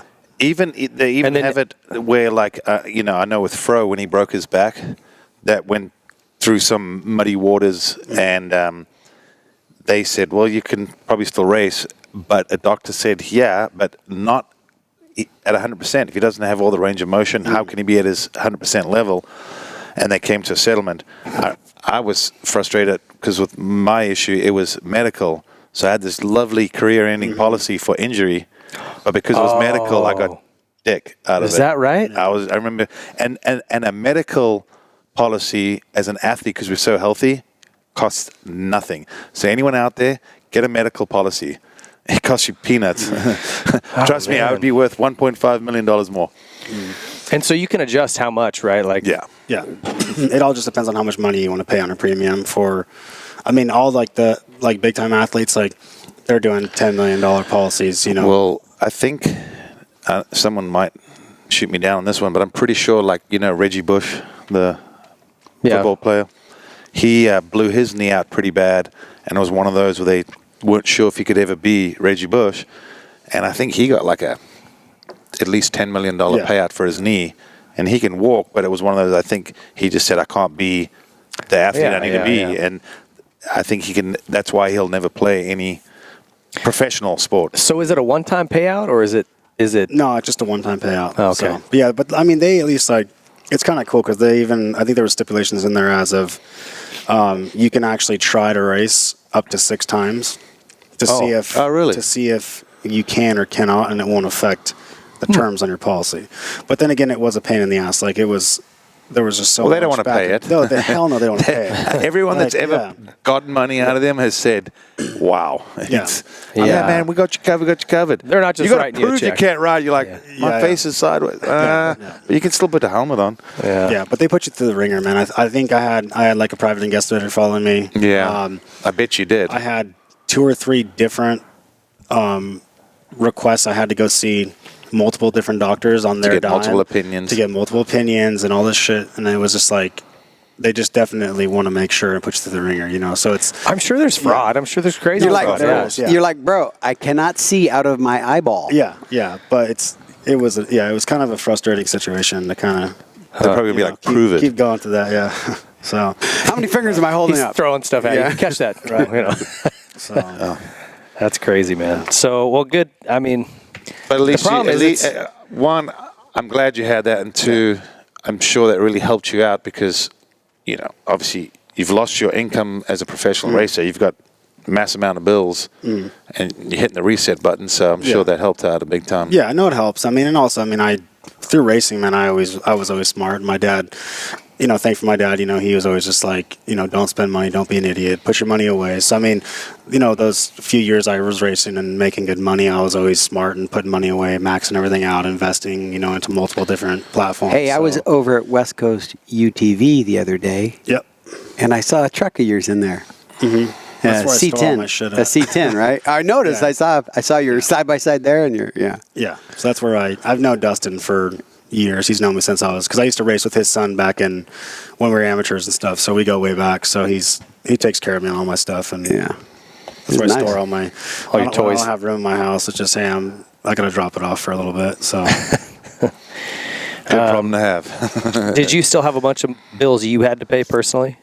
No, it was all pretty much got handled. Like I said, everything mostly got handled. Like I said, through the road recovery stuff and all the insurance stuff. So everything was pretty covered. So. Yeah. You got a lot going on right now. You moving to Idaho, I heard, right? You're building a house up there? Yeah. You split up with your ex. What else you got? You've done racing. I mean, like a lot of changes going on. Just kind of.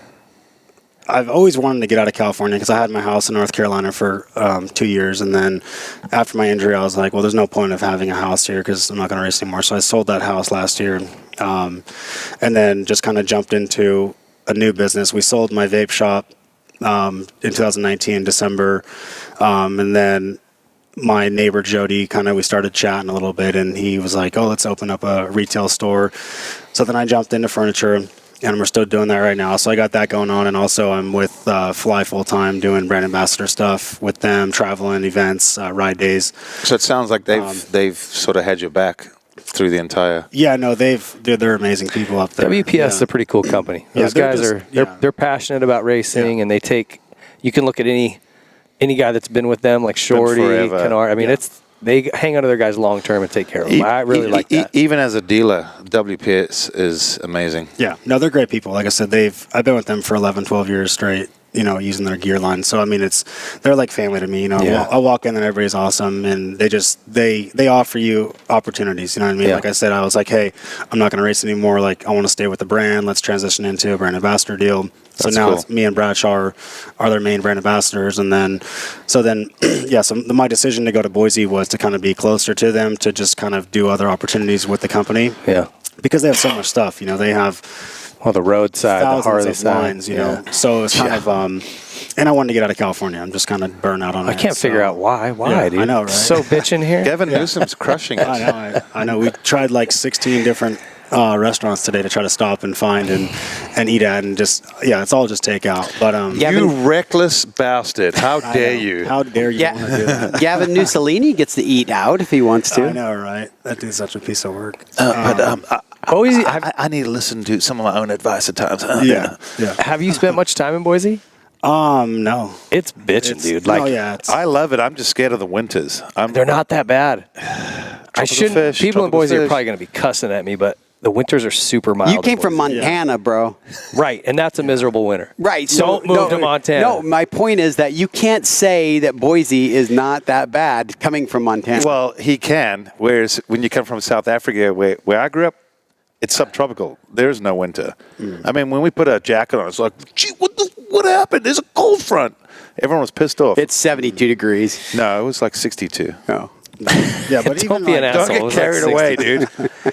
Yeah, I was it's still not bad. floating at 72. It's like what? Like it's when I was up there 2 weeks ago for doing some stuff. It was 20, 30 degrees, but sunny out, and it's a different kind of cold. It's not like I was talking to Cudby, It's and not- he said he was in his garage yesterday, and he's like, it's raining. You know him. It's raining. Wants to turn to snow. I'm like, does it really? Did you have a conversation? Anyway, sorry. I think you're going to dig it, man. It's I a do like it. beautiful I've been place. up there a couple of times in the summer, and I love the area. I just You got Report Bogus, back. Bogus Basin right there to ski. There's like a billion miles of trails. I'm sure you'll hook up with. there's- riding is amazing. Yeah, there's a You bunch of riding. Do you, and all that, do you do any dual sport? Like Not yet, but I will. I was going to say, I mean, that's you'll mainly what they do up there is hooked. that, You'll get hooked on it. Connect with Simon Cudby because he's been up there learning all those trails, Yeah. and he'd I've love already, to do some stuff with you for upshift or whatever. Yeah, you know? that's the same. I already got with them and said we'll have to get together and roll out with that. But We still need to go up there and I would love to. go see Seed Concepts. And do we have someone else up there that sponsors us? Who else is based up there? I don't think so, buddy. Yeah, That's it. That's it. Yeah, Well, that's all good right. enough reason. That's a good enough reason. See Weston. Caleb, we're coming. Yeah, go ride some trails. Bitchin'. yeah. So what about the split? You made a post on Instagram that was pretty telling. It was like, it's amazing how much better life gets when you cut out some bullshit or something like that. And I was like, You're always can't- open I and mean- honest, which we like. I didn't really want to talk about it. But, oh, all right, well, we don't have to. No, just non-agreeances upon each other. And Were you guys actually married? Yeah. Or no? Oh, you did get married. Yeah. I knew you guys were engaged or whatever, but Yeah. So just, I mean, like I said, it's just nothing I even want to talk about or anything like that. So just kind of didn't see eye to eye and just called it onward and quits. upward. Yeah. Yeah. Just moving on. Yeah. So, People change. Yeah, you know, that's and what I'm saying, yeah. here's one thing I've said before is when you're with someone and you're a racer, it's a different dynamic because a lot of times they have to sort of fall into your schedule and what you do, and you've got this life, and they're helping, maybe making sandwiches, cooking food. But I mean, they're a part of the team. Go make me a sandwich. that's what it is. Yeah. No, when you're at the races, well, it's either that or your man friend. But some Yeah. people use their wife or whatever. But I don't think hold Weston on. has a man friend. I haven't finished I never further fell for with that this. shit. You I guys don't- make me look bad. So, You're doing that yourself. I don't know how you come back from. She's making sandwiches for me. but then when you're not racing, now the dynamic changed. Now you got to sit around the house and talk, not about racing, about everyday life. And I think that there's something How to be change said. the sandwich. It's just. Hey, I got some free time. Let me give you some advice on your sandwich making. Listen, I've never liked the way you arranged Double the up on tomatoes. the bacon and put a little spice in the avo. All right, we got it. No, it changes the dynamic. You're not like we're going here, we're doing this, da, da, da. All of a sudden things change, and I think sometimes people I see know what you're another saying. side, or it's just like, wait a minute, I went through a little bit of that after racing, and I was also a little bit bitter, but about cancer and this and that. But I think there's something to be said that when you meet someone in a certain setting, and then that setting changes, Yeah. all of a sudden you realize, well, maybe we're not that compatible, or maybe don't have as much in common, or whatever, Yeah. And I'm not meaning that in any negative way. I'm just saying I think there's a lot of truth to that. For sure. Have you had struggled to like kind of deal with not racing anymore? I mean, has that been kind of going, okay, I guess I'm done? Just early on, probably, like most of last year, just kind of, it was more of like it was a purpose. You had a purpose every day. You wake up, you train, you ride. This is what you do. You never thought like that it was going to end the way it did. I mean, yeah, you can prepare for retirement, but you're putting yourself in that position. Yeah. But in your case, you weren't preparing for retirement. No, so it's just, yeah, it was a struggle for probably a solid 4 or 5 months. Just kind of like you're waking up and you're like, you're thinking or you're dreaming that this is what I'm going to do the next day. And then it's not, then obviously reality kicks in and it doesn't. But the one thing I did that helped was get involved in something else really quickly. So, and that dispersed my time thinking about racing and this and that. Keeps your mind off the negative. I mean, that's why even now I'm just like, I'm always doing something, whether it's working on a car, dirt bike, Harley stuff, or just being gone. That's what. Stay busy. Yeah, it's stay busy. That's all. I mean, that's what I've always been doing. So it's like I'm not a sit around do nothing kind of person. Hey, are your neighbors going to be happy that you're not doing burnouts in front of your house anymore? I don't even care about my neighbors. Like I've lived there for 6 years and I've talked to 3 of them, and that's it. Like you have left some pretty gnarly burnouts down your street. Some burnouts. I don't do much anymore there. I just go to my neighbor's house down the street, Steve, and I just freaking jack up his light his it up. street. Yeah, but yeah.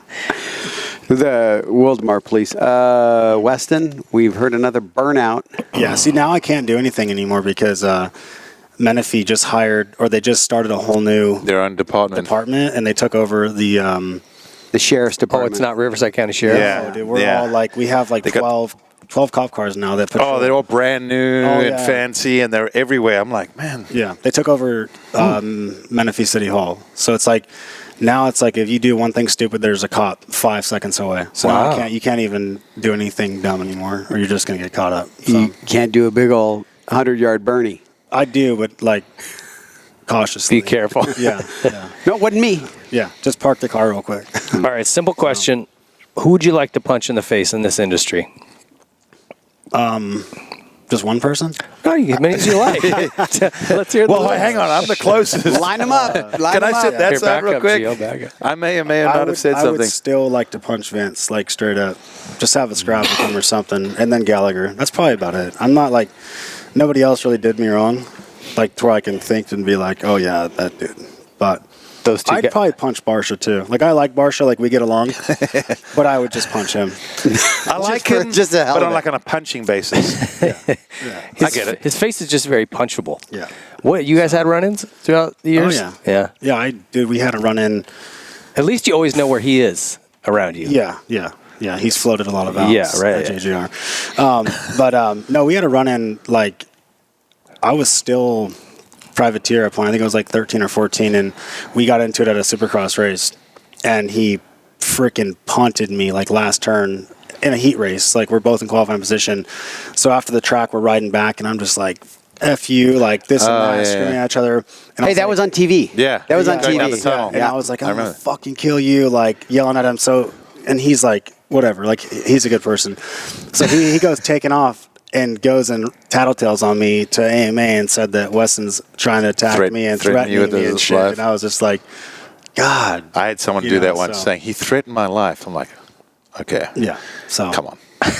I know I said I would kill you, but it wasn't literally. Yeah, it wasn't. Yeah, if I wanted to, I would. So, what would you say needs to be fixed or bettered in this sport? I don't really have an answer for that. That would be like Nothing profound. that would even really change it. You know, it's kind of, I think, just the way it's ran and the way how it kind of works with how we race for an organization, and then I feel like the riders always kind of get the shit end of the stick.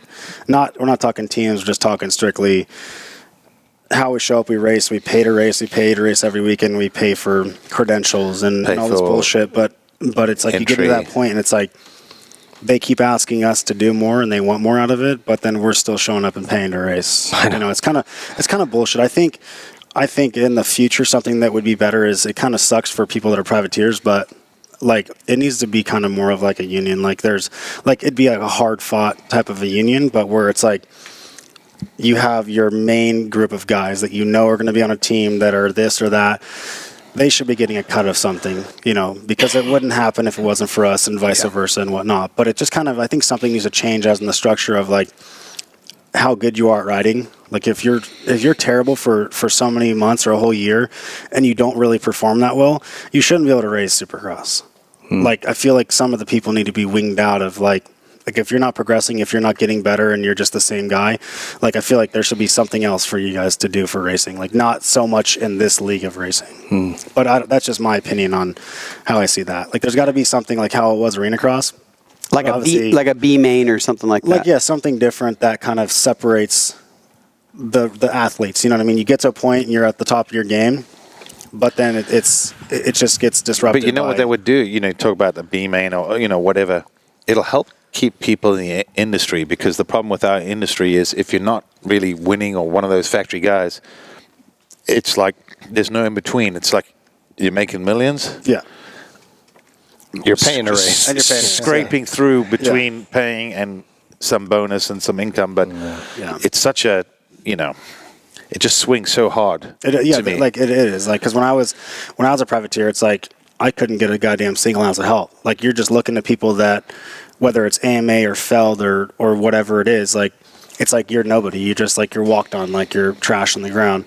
And then as soon as I went to a factory team, it was like, what can we do for you? Like, what do you need? Can we help you? And it's like, well, what happened with this when I was still fast coming up, but I couldn't get shit for help. You know what I mean? And it just sucks how there's like that separation of who you are and who you ride for versus who you're not and what you're paying for. It's just a shitty combination of how it works. Yeah. And I think it's probably like that in every sport, but there's more of a the guys on the bench in baseball are still making a lot of money, right? Like there's guys that aren't even on that bench are sitting on the bench at the AAA league still making a shitload more than us. Yeah, you're probably right. And he's bitching about his tennis elbow. What are your thoughts on JGR closing up? That was a home for you. Yeah. What did you think of that? I mean, what do you think when you have you talked to J-Bone? Yeah, no, I talk to Coy and J-Bone often and stuff, but I mean, it sucks, man. I mean, it hurts to see a team like that go under, and I mean, just what they put into it, just being a solo-owned team, not by a factory. It just sucks because I know I saw the struggle they were going through. Because even in 2018 when I signed, I could tell like the money was dwindling down from sponsorships. We lost Auto Trader; that was our biggest sponsorship at the time. So once they left, it was like phone, trying to find sponsors. I was reaching out to people just to see like my connections. I was like, hey, you guys are interested in doing, motocross, supercross team and all that. But it's unfortunate, but it's at the end of the day, it's Coy even said, he's like, tells J-Bone and David Evans, like, hey, I'm only going to do this for so much longer. I'm only going to spend so much more of my own money until I'm going to shut it down. And that's where it got to the point where we were kind of held up in a couple of potential sponsorships for last year and this year that were supposed to be approved sooner than they were, and they just it was like just a big company that kept pushing it back, and then COVID hit, and it really jacked up that. So that really put a damper on. If you're a private independent team, COVID probably didn't do you any favors, because even if you're a potential sponsor, like right now, if you're a company, how can you go, we're fully invested next year when we don't really know where we're going to be next year, And that's the problem, because even our industry, bike sales have been good. Suzuki's had a great year. All these things you put together, but there's a lot of uncertainty, and I think when that happens, the big manufacturers and that tend to pull the reins in. Now it's purely dependent on private funding. Once again, if people are up in the air, it's really hard. I just think it's a travesty that organization, with all the experience they have in bringing in sponsors and how to activate at the race and really give their sponsors money worth, if they can't get it done. Yeah, and I'm talking Well, that's why Mitch was able to, because, with Pro Circuit, we're saying if you don't have something to market and sell. Yeah. And I know JGR tried the suspension and the other mods and that. Yeah, I mean, we were doing clothing line, suspension, motors, in-house, all that stuff, but it kind of was, it was working, but it wasn't paying the bills. It wasn't enough to put into a team and say, here, we have $500 $1 million a year in profit that we can put back into the team. So that wasn't really working that way. So I also think that what they had going for them in the beginning was they were JGR. So you had a name, you had a facility, you had some assets, some good assets going in. And I think that they were able to sort of piggyback off the NASCAR side, because some of the sponsors, I think it was Great Clips or Sports Clips, this and that. They were involved Toyota. in different levels of their NASCAR program, and then I think they were able to kind of shimmy some of that. In my opinion, I think sometimes they're like, "Hey, have you thought about what about our race team? It only costs you that much. You get this, and it worked." But then the minute NASCAR had to start squeezing, because they're losing sponsors, and even the sponsors that are re-signing are signing for less money because of viewership, everything like that. I think the minute the NASCAR side started shrinking, that put the real squeeze on the moto side. Yeah, it did. Just that should have get off the pot type thing. Yeah, we did share brands with NASCAR and our dirt bike team, but it came to the point, where NASCAR changed, their budgets are getting cut every single year, so it's like it kind of dwindled down to us where. We're still they were still reaching out to I know David and J-Bone were calling freaking 50 people a week plus just to find a sponsorship for JGR, and it was just it was all just talk, maybe next year, or let's talk about it in 6 months, So and that's the problem. It doesn't 6 months, a year from now, it doesn't help the team at this point, because it's in their position. It's how are we going to hire a rider if we don't know if we're going to go racing? So it just puts everybody in a trickle effect. It's a tough spot, But it's a bummer they shut down. Hopefully, maybe in the future something else can come back around and get jump started again. Yeah, I always hate seeing that in our sport. Yeah. And J-Bone did a great job. I still remember having a conversation with J-Bone when he was leaving Kawasaki, and he was telling me about this new venture. He put so much time and effort. Relocated the family. Everything they've done, I thought was pretty cool. So, to me, I think we all feel the same way. It's unfortunate. Between them and It's sad to see. Geico, Geico's won a ton, and just one sponsor goes and they're gone. Yeah, that's what I'm saying. So it's not just some people will say oh, they fell apart because there's no results. It's no, it's not the results. It's just this generation of how people can advertise in different ways, and it was a corporate and it's more decision. beneficial than sponsoring a race team for a couple $1 million a year. So it just changes the outlook of how modernization is, of how I can just go to some guy off the street that has a few 100,000 followers and then just say, I'm going to pay this guy a quarter of the fraction of what we could pay a team and almost identically get the same publicity on it. I hope that it's a little bit of a wake-up call for promoters and manufacturers within the professional arena to sort of give the teams a little more, ability to sell merchandise at the races, ability to let their sponsors activate a little more, That has to happen. They've got it. They squeeze that because they want them to pay for that. And we've seen it, where sponsors were involved with the team, and then all of a sudden they leave the team, they become a series sponsor. Mm-hmm. And I don't know, that's never sat well with me. I'm like, really? Well, it's a fickle sport. If the energy drinks decide it's not worth the money anymore, we're in trouble. Yeah. So I know Rockstar is pulling out. They are? They pulled out a Canadian on the Yamaha factory team in Canada. So Rockstar pulled out, so they shut down. And then I heard that... Well, Pepsi bought them. Yeah, and then I think someone was telling me the new... And maybe Pepsi don't give a flying you-know-what about No, I don't think Supercross. Pepsi cares about dirt bikes. Yeah, that's what it was, because I even heard, I thought... That's why I drink Coke. Yeah, that now the Husky team... I think this is maybe their last year or something like that, even for Rockstar. They might be different for them, but I kind of heard that that's a potential changes coming of them disappearing. Yeah, not the team, but sponsorship. I was going to say, and Husky will obviously be okay without them, but it's still going to be a big dent because that money now has to be replaced somewhere. What do you think that is? $500,000? No, more? A lot more than that. Yeah, couple million? Yeah, several million for sure. Yeah, I think title sponsor talking on that team like that, 2 to 3 million. Yeah. That's not easy. You're thinking about 90s money, bro. I know, sorry. 2020. I am out of the loop on money. I hear what guys are making, and I'm like, holy shit. Yeah. Am I too old to give it a go? Hold on. Can I try this out again? Actually, never mind. Yeah. Oh, yeah. Oh, never mind. Yeah. Husky needs to hit up Bang. Yeah. I'd love to see Bang get involved. Oh yeah. Bang is good. I'd dude. just love to say that in the Outlaws. Bang. Yeah, Well, they're hiring some good models. That's all I'm saying. That's all they have. I think that's all they rely on is just girl models for their company. Insta models. yeah, That's it. It's working. Yeah. Hey, I didn't even know it you existed didn't hear any until I saw complaints it. over here, did you? Oh, yeah. I hope they shut that down. So you're doing a bunch of these riding sessions around the country with Bradshaw. That dude is still like just freaking cool as hell to me. I love that guy. You got any good stories hanging out with him? Yeah, I mean we've had a good time. You know, Yeah. I mean it's me, Bob, Damon, typically, and Bob's like our boss. Hannah? No, Oh. Bob Lowry. So he works for Fly. Okay. So all that. So yeah. So I mean, it's a good time. You know, we get on the road. You know, we see our dealers and stoke out our dealers, and all of our dealers get to come and ride on a Sunday or Monday with us and kind of experience. You know, something we're a different and dealer. Get out. I haven't seen you or the Beast from the East. We don't do Cali. Oh, really? Yeah.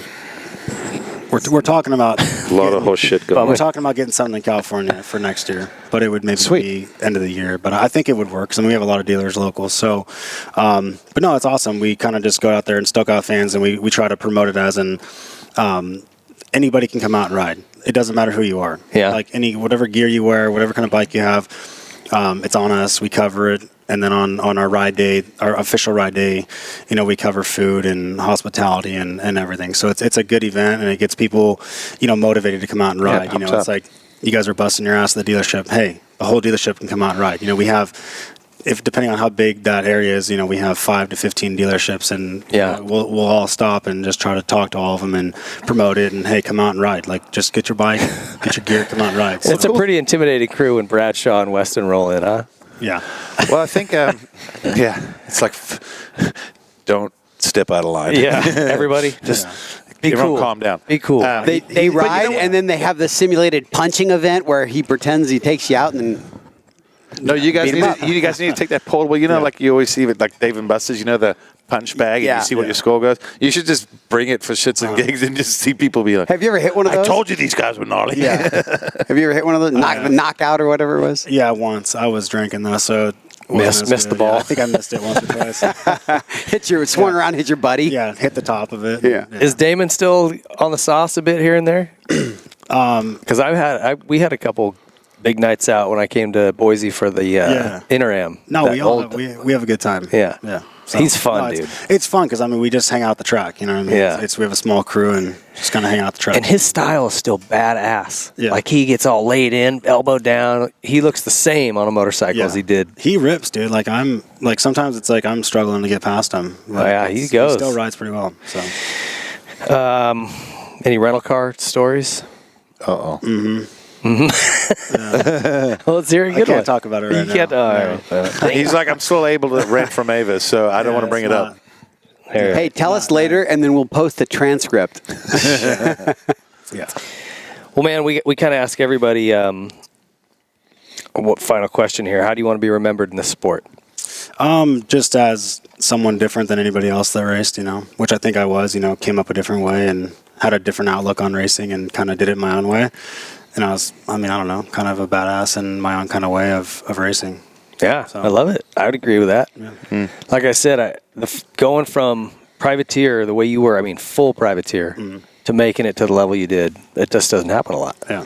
Handful of guys that I can think of. Dowdy. Well, I even said it because I remember at Outdoors mentioning on TV you were having a solid moto. I think it was Hangtown or something. And I'm like, I saw him at the shop a couple of days ago buying parts for his bike, before coming to the race. I'm like, it really is gnarly what he's doing. So. Dude, I've done like numerous top ends at the races, but like, you know, on Friday nights, you know, before the race, you know, I had to rebuild my own bike, you know, sitting out there till 9-10 o'clock at night, just getting shit ready for the next day, you know. So I've definitely had to go through a lot of fun times, but I'd do it again. It's a hell of a career, man. Yeah, I can't complain. So Yeah. it's been good to me. I mean, even if I didn't get hurt, I think I would have raced for another 3 years maybe. Yeah. But I mean, I can't complain about it. It was good, and once I, you know, got through it and made it, it was even better. And you know, I had great experiences with the people I was around. Yeah. So, Cool. Well, congrats on a hell of a career. Good luck in the future. Hopefully we see a ride day somewhere. Or get invited to one. Or get invited to come up and go trail I'm gonna riding. hold you to that. That'd be cool. Yeah. No, I'm gonna push for one in California this year. So we'll You know what's get cool together. is when the people at the dealerships, obviously I'm a little bit different because I've been a racer or whatever, Yeah. but I can tell, at a dealership level, they're all, not all, but most of the people that work there are really into moto. So when they get this opportunity, I think it's cool that you keep doing that, and I would say keep doing it because one, it helps obviously the brand and the sponsorship and that, but people will talk. Those dealers will be talking about it at work for the next several months. Just because for them it's a big deal. We got invited. We felt important. It made us feel special. So Yeah, and it's good because nobody else really does that in the industry as a gear line or as any type Distributor, of other distributors. Where I think Fly as a brand, we care more than just to take your money. We want to make sure everybody's doing well and making sure the product's right, and it's more than just that. Where everybody else is just so cutthroat and get it done, come in, buy my stuff, and that's it. We don't want to give back. So as a brand, we try as hard as we can to give back to the people that take care of us, that own dealerships. So it goes more than just to that level. So, Well, hopefully we meet up and do some trail riding. I sure appreciate you making the time to come in, Thank buddy. you. thanks, buddy. Awesome time. Good to see you again. See you guys. That's Weston Peick. Stay tuned. We'll be back to wrap up the show.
One night's what feels so nice, something in a photo. Right now, right now, right now. Let's do this right. Go slow out of moonlight, it's still shining. One day I'ma let go, yeah. One day I'ma let go. Everyone's using me, but maybe that's something I like. Yeah, I've been on something since last month, but I'm feeling alright. Maybe I'm blind to see, maybe I'm losing my mind. 'Cause I've been on something since last month, but I don't feel alright. It's me against myself, it's me against myself. I'm starting to black out, yeah. I'm staring at the stars. Running from myself, I'm running from myself. I'm starting to black out, yeah. I've been staring at the stars. Oh, yeah. Oh, yeah. Oh, yeah. I wanna keep running. Welcome back to the Whiskey Throttle Show. That was Weston Peick. He's a tough bastard. Yeah. Were you surprised at how big he was again? He's big. Freaking yoked right now. Yeah, no, I think because where I don't know if he gets some of his furniture or if it's a holding place, but it's behind where our shop so is. you've seen him. So I see him around every now and then, and we cross paths, but I guess I do remember that he's a big guy, but it was funny more to see his dad shrink down. Yeah. He just got that cyclist body, just got really lean, and he was always just really big. So I'm glad he's doing well. I'm glad he's seems like he's got other things going on, and maybe not that big hangover from that injury. And I think for any racer, that's a good thing to be able to move on from that. He's a guy in our sport that, for me, is his character is missed in the sport. It's like those kinds of guys are guys we need here. And tell me who we have like that right now. And I'm not trying to crap on the sport because I love it, but a guy like him's really important in the sport. Yeah, you know what I think is I've always said when you're a fan or you're on the outside, you like this guy, you don't like that guy. It doesn't matter who it is, and there's a reason why. He fits your personality, whatever. But to me, you need characters. You need the good guy. You need the bad guy. You need the dirty rider. You need the nice guy, the clean. You put all that together. That's what makes a better show, better series. So I agree. I think, but the problem is, if you're someone like Weston Peick, I feel like in our sport, you'll be kind of have that thumb on you, like, hey, you need to chill out. Don't be like that. You're a little aggressive. Calm down. You know what I mean? Like some sponsors, I think, are okay with it, but I think at times, like he even said after the little punching incident, hey, we all lose our cool. I get it. But like he said, it was frowned upon, like he. Yeah, I think. And I get it. I get it. Had the AMA not docked him races, I don't made a bigger deal. Yeah, I don't think they would have. I think they were just pissed that they lost their best guy for the next 2 rounds. Yeah, they got all this personnel, all this money, the truck on the road. Now they don't have a star rider. You can't blame him for that. But at the same time, looking at the incident, I don't care. I mean, even though I'm a fan of him, but he should not have been suspended from races. But even the build-up, that's what I'm saying. What I hate is if you're the AMA, you've and if you don't see that there's been tension and issues, then you're blind. Dumb. You're really dumb. You should not be there. Every fan saw that coming. It had been building up. I mean, how often do you know? How often have you watched and gone, oh, look at these two guys are getting together. We know they don't like each other. Like, this is going to get good. We get pumped for that stuff. So when you take it away, too, I think. Yeah. It's a fine line. Weston wasn't a how do I say this? He wasn't like a punk. He wasn't like J-Law, where he was getting in trouble and he's this asshole. He wasn't a dirty rider. Well, no, I wouldn't. Not dirty. No, aggressive, very physical. For sure. Physical, so what? He's aggressive. I'm okay with that. But he wasn't dirty. Where I feel like I agree with Donnie, I don't want to beat up Vince, but he's a dirty rider. He's done this to more than one person. Yeah. But when you say we need more guys like Weston, just that old school mentality, hard nose, take no shit. Right. Yeah, I do agree. I respect that. You're right. We don't. I was trying to think when you said that, like. Does Tomac fit that? I'm like, no, he doesn't. No. It's Who? Probably Barsha. Barsha is probably the only one. I know people that say they don't like him because of his style or his technique. Yeah. There's people that like him. I like him. For it. I like that aggressiveness. It's like it shows that you want it. Yeah. Well, I heard Pike saying that he had a couple runners with Barsha over the years, and I've never actually raced Barsha because of timing, but obviously doing motocross and the announcing that, I've seen him battle and hit some people in that. And I always think with Barsha, I respect him, but I feel like if I was a racer, I'd probably hate him. Yeah. Like if I had a lineup with him, I'd probably like, that's the guy. But then I'd have to look in the mirror and go, he's kind of like me. He's a bit of a dick on the track. So, there again. Well, you need all personalities. Glad we got him on, especially before he moves to Idaho, and I don't blame him for getting out of here. And, tough to have. I mean, obviously, I think he, at this point, looks back and sees the bigger picture that, hey, I'm alive, and that's, healthy.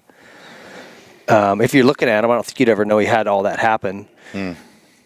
But it's got to be tough to lose vision in an eye. I mean, you got some vision impairment, but you're not. You can still see. It's damaged, yeah. But, if I close my good eye, it just makes everything a little more distant and blurry. I mean, he's looking through a pinhole in that one eye. That's pretty tough. Yeah. From some experience I've had with vision issues, it is. You take it for granted. Mm-hmm. I mean, if you couldn't see for a day, I think it would change our whole perspective on life. But, so to me, I look at it going, hey, it sucks. Because at one point, I'm like, why me and poor me? And then, you go, I've had a great fucking career. Like, there's no reason to bitch and complain. This is the one thing that was a hiccup. Put your big boy pants on, move on, and do something. And it seems like it. You never know with riders, because I think sometimes guys always want to act like everything's great. But I think he's got his. Yeah, he might have divorce and a couple things on the go, but at least it seems like he's got a business structure. He knows what he wants, where he's going, what he's doing. This is obvious, but there's no guarantees in life, right? I mean, in racing. Oh, there is. There's two. Yeah. You know the two. Yeah, I know Death the and two. taxes. Yeah. Taxes are going up. Yeah. Yeah. Thanks, Donnie. Yeah, I'm not doing it, dude. But there's no guarantee, and the fact that he is alive is pretty amazing. But for me, as a fan of his, I'm bummed that he's not on the line because I did like to watch him race. Yeah, and he definitely had a few more good years in him, I think. I do too. I mean, He was a what, late bloomer. 26 when it happened? He's 30. He's 30 right now. He just turned 30. He's Okay, a so- late bloomer, and I think he may have had his best years right now. But look at Dowd. I mean, Dowd was a late bloomer, and he went so much. He was good all the way until he stopped. I mean, he goes to Southwick still, and he'd be in 10th. Yeah. But the point is that because he started so late, you have to think that, like you've always said, Ping, 10 years. Well, he had that time still. Yeah, you're right. And I think not being so intense from a kid, those guys won a race, and the longevity seems to hold on. In fact, obviously we just had Mitch's show, but we chat a little bit off air even, and I remember Mitch said he's changed his mentality because his thing was, don't find the kid that's winning at Loretta's in the A class because everyone's got their eye on him. He was going like, who's Adam Cincerillo, 8-year-old kid that's waxing everyone, and like he said, there's definitely some negative side to that because there's talented kids, but when there's all this focus and pressure and all this, he goes, a lot of them, it's like there's no in between. They either really make it or they completely kind of go by the wayside. And he's even said, I would almost like to see kids, mature a little later. He said, once the kids when they turn pro at 16, he goes, the superstars, it's a fine line between making it and completely just crumbling because there's all this pressure, expectations, family, you know what I mean? Well, money and bad decisions. Well, think about this, too. There's so much to be said that if you made a rider wait till 18 to turn pro, there'd probably be less injuries. There would be more longevity. There would be more time to grow up. There'd be a lot of other factors for people to actually focus on racing. Can I answer the question? Go. So, funny you mentioned that. I look at other sports at times as someone that's an outsider, a fan. I use football analogy sometimes just because I moved to America, got into football to understand it, and now I kind of enjoy it because I think it's like aggressive chess. Everyone's trying to out-strategize, but they just smash each other. You're off the board. I removed you. But, look at football this year. So many injuries. No preseason, no, warm-ups and camps and all this. So you take that out and, throw everyone into the game. Everyone's all jazzed and smashing each other. And, so many injuries. This year they've had more injuries in football by a long shot than ever. So... I heard it was racism that did it. No? No. I didn't know. Maybe that's what I heard. No? Who knows? But, when there's things get changed up, I think things happen. Well, didn't I thought I heard something where they were going to raise the age to 18. Is that in just amateur? I think they tried to do that. No, I think it was meant to be for pro. But I think there was a tug of war between some teams and because then again, how can you say, well, he's not ready? Yeah, you're right. Jet Lawrence, but there's other factors. He wouldn't be too. racing if it was 18. So then you go, okay. When I won my world title, I was 17 most of the year. Yeah, they let you turn pro in 15 over there, right? Yeah. But the thing is, would we have more kids graduating from high school? Would they be, That's where I think...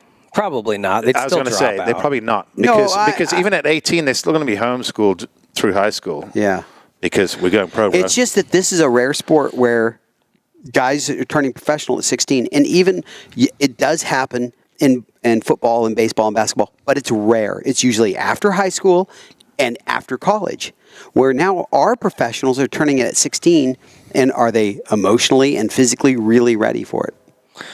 I think the answer to that is pretty much no. No. They're emotional, and they think they're ready. They're amazing talents. There's a lot of people that are amazing talents, but the problem is, to me, your one injury, one bad thing happening that a 16-year-old maybe can't. Let's say you go on the podium, something happens, you say something straight off the, from the heart without using a filter, and you say something, and all of a sudden that happens to you a lot, GL. True. But at least, I didn't do it on the podium, but if you did, as a 16-year-old kid, can you handle going, oh, geez, I didn't realize I'd create such a shitstorm by saying, yeah, I can't stand that guy, I hope he dies, or something stupid or whatever, irrelevant. Well, I don't know if we're going to solve all the world's problems tonight, guys. We're getting close. Are we? Okay. I think so. Well, good show. It was good times. Guys, thank you. Yeah. And enjoy Christmas, everyone. And yeah, Merry Christmas. Absolutely. Enjoy it. We'll be back in 2021, mid-January. Take a little break here to reset for the new year. And Gio, why don't you take us out with your smooth vocal stylings? I wouldn't go that far, but thank you. Thank you to you guys for always being loyal supporters, and thank you for helping make the show successful. And as I step back, it's bittersweet, but I have enjoyed the guests we've had, working with Ping, working with Donnie, many years of friendships that have just led to a business dealing, which I think was something cool that we had a vision on. And unfortunately, things are going to change a little bit, but I'm sure you'll see me on here. Some of you will be happy, some of you won't, but I'll be back, and we'll do some cool events in 21. Hopefully, we'll get a crowd back and get some great guests. I know someone that we all want on our radars. Someone like McGrath. I think we'll get MC on. Yeah, we want to save him for a live show, and Exactly. I actually talked with Ryan Villapoto the other day, and about RV's a good live show guy too. And he said, I want to wait for the live shows. I'm like, all right. Well. Yeah. He's really come out of his shell since being retired, so I think he'd be perfect for that. Anyway, thank you to everyone. Thank you, Ping. I know you'll continue to do a fantastic job. You always have. And thank you to these sponsors. Yamaha, doing great things in our power sport industry and continuously been dominant in the 250 class. They're dominant in many series. If you watch MotoGP, whether you watch flat track, off-road, Yamaha, you'll see them pop up everywhere. And they're getting really good in the side-by-side industry. A lot of people love that YXZ. So check out your local Yamaha dealer. Maybe Langston, I don't know, just saying. Maybe Langston Motorsports. Maybe, shameless plug. But check out your dealer, seriously. A lot of times, I always say, go look at their website, because they give you so much information about the product and how it's made, why they did this. And a lot of times people go, spend a little bit of time, you learn a lot. So check them out. PowerDot, we've always been a fan. They came on early, and they've always they've proved to us the difference it makes. I mean, we've used the product, and it's made differences. So get a PowerDot. I'm telling you, it'll be the best investment. It's Christmas around the corner. 20% off using the code Whiskey Throttle. These things are awesome. I promise you. It'll pay for itself in the long run. Mark my words. Method Race Wheels, love their products, man. We use it on all our vehicles. Donnie, I know you just ordered some new wheels for your side-by-side. And I just got some for my truck. I'm getting some for my boy. I mean, their stuff is amazing. They're amazing, and I'm only ordering because I happen to flip that thing, quite a few times. Oh, you did? Yeah, Did you screw the wheels up? Oh, yeah. The Stalkers? No, broke the a one bunch I of stuff. race, I broke a bunch of stuff. I'm about over it. You ran out of talent? That, and I'm running out of money. Those are expensive when you go. Yeah, I was going to say. Let me tell you. All right. Method Wheels, thanks for hooking up Donnie and the rest of us, and making race trucks great. Troy Lee Designs, their new stuff's out. They got a wide range. Go look at their website. Go look at your local dealer. From mild to wild, they got everything. SKDA, these guys just crush it with graphics. Every time we've ever done any projects or built bikes, done anything, and they've sticking it up, it just looks amazing. They are on another level. They're crushing it. Use them. I probably would have been a little skeptical as a consumer getting graphics from Australia, but I promise you, it is unbelievable how professional they are, and they work very closely actually with DHL, who just keep you informed the whole time. So pretty cool, actually. It's making the world a smaller place. So SKDA, check them out. I'm telling you, you'll find something that you love for your bike. Don't care what color, what style, what model. They've got something for you that you'll be pumped on. Dunlop, there's not much to say except they are the best. It's simple. Everyone that comes into our store asks for Dunlop specifically because that's what they want to put on their dirt bikes. So they make for a wide range, but Dunlop to really own the off-road market. Stick with the company that's always stuck with our sport. Pro Circuit, well, we all love Mitch. We've had Mitch on. He builds some good stuff. We love his passion. And Pro Circuit just build phenomenal stuff. And they have such a wide range. I think a lot of people always think of exhaust, but go look at their website, go look at their Instagram.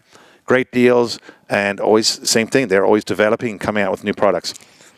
Nihilo, same thing.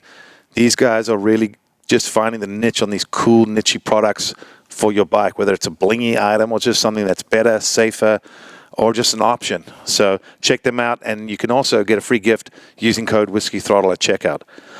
Seat Concepts, man, don't be a dick to your ass. Put your butt in something nice. I'm telling you, it makes a big difference on long rides. And then if you have a bad back like me, a comfy seat really, really helps. So It is noticeably more comfortable. It's night and day. It's a no-brainer. Like, I was almost thinking of selling my dual sport bike, but I'm going to take the seat off because I'm going to put on the next one I get. I'm not letting that thing go because they're backed up at the moment. They're a little bit behind, but that's because they make the best product and they're sold out. So be patient. You're behind. They're behind making the best seat for your behind. Yes. I like that. Yeah. Specialized. Well, you heard from Weston. Apparently, e-bikes are arriving, and mountain bikes, road bikes, whatever bike you want. Specialized really is the best. It's I feel like they're the combination of like the Toyota and Mercedes of mountain bike, bicycles, because they last forever, and they're just cutting edge technology. So best performance. Yeah, they really are. I just love the brand through and through. And don't take my word for it. I dare you to go and look on social media at all the riders that you watch and look up to. Look what they ride and train on. It's probably 8 out of 10 on a Specialized, because winners ride winning machinery. Ogio, once again, just the best in what they do. Gear bags, backpacks, hydration packs, boot bags, goggle bags, helmet bag. They have everything. Ogio Power Sports, you got to check them out. Protect your investment. You get a nice helmet. Don't put it in, those bags they come with that have the string.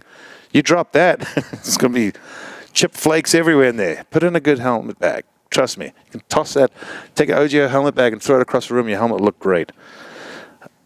But don't take my word for it. Don't do it. I don't want to be responsible for your chip.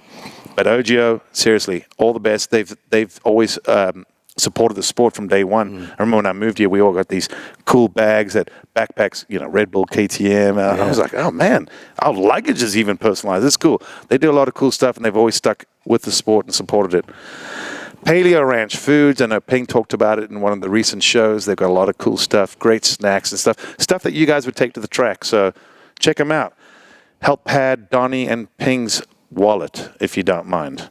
And then Langston Motorsports, pad my wallet if you don't mind. Definitely do. Langston Motorsports has pretty much everything on this list. Great service. Not a lot of bikes at the moment, but what do you got? What do you got to sell? We don't do Honda and Husky.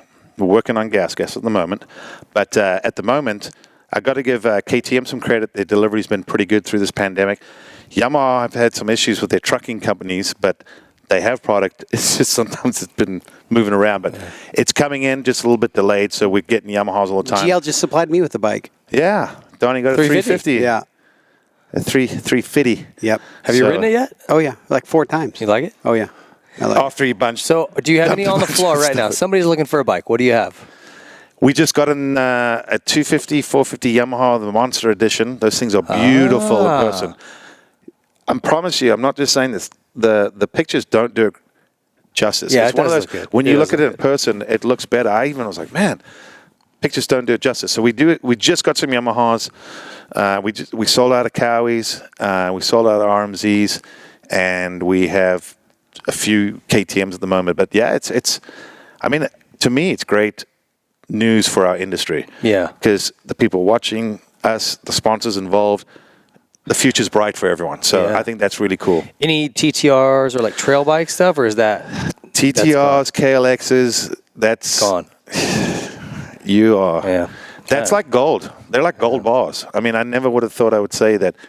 Little kiddie bikes are like literally gold. Yeah.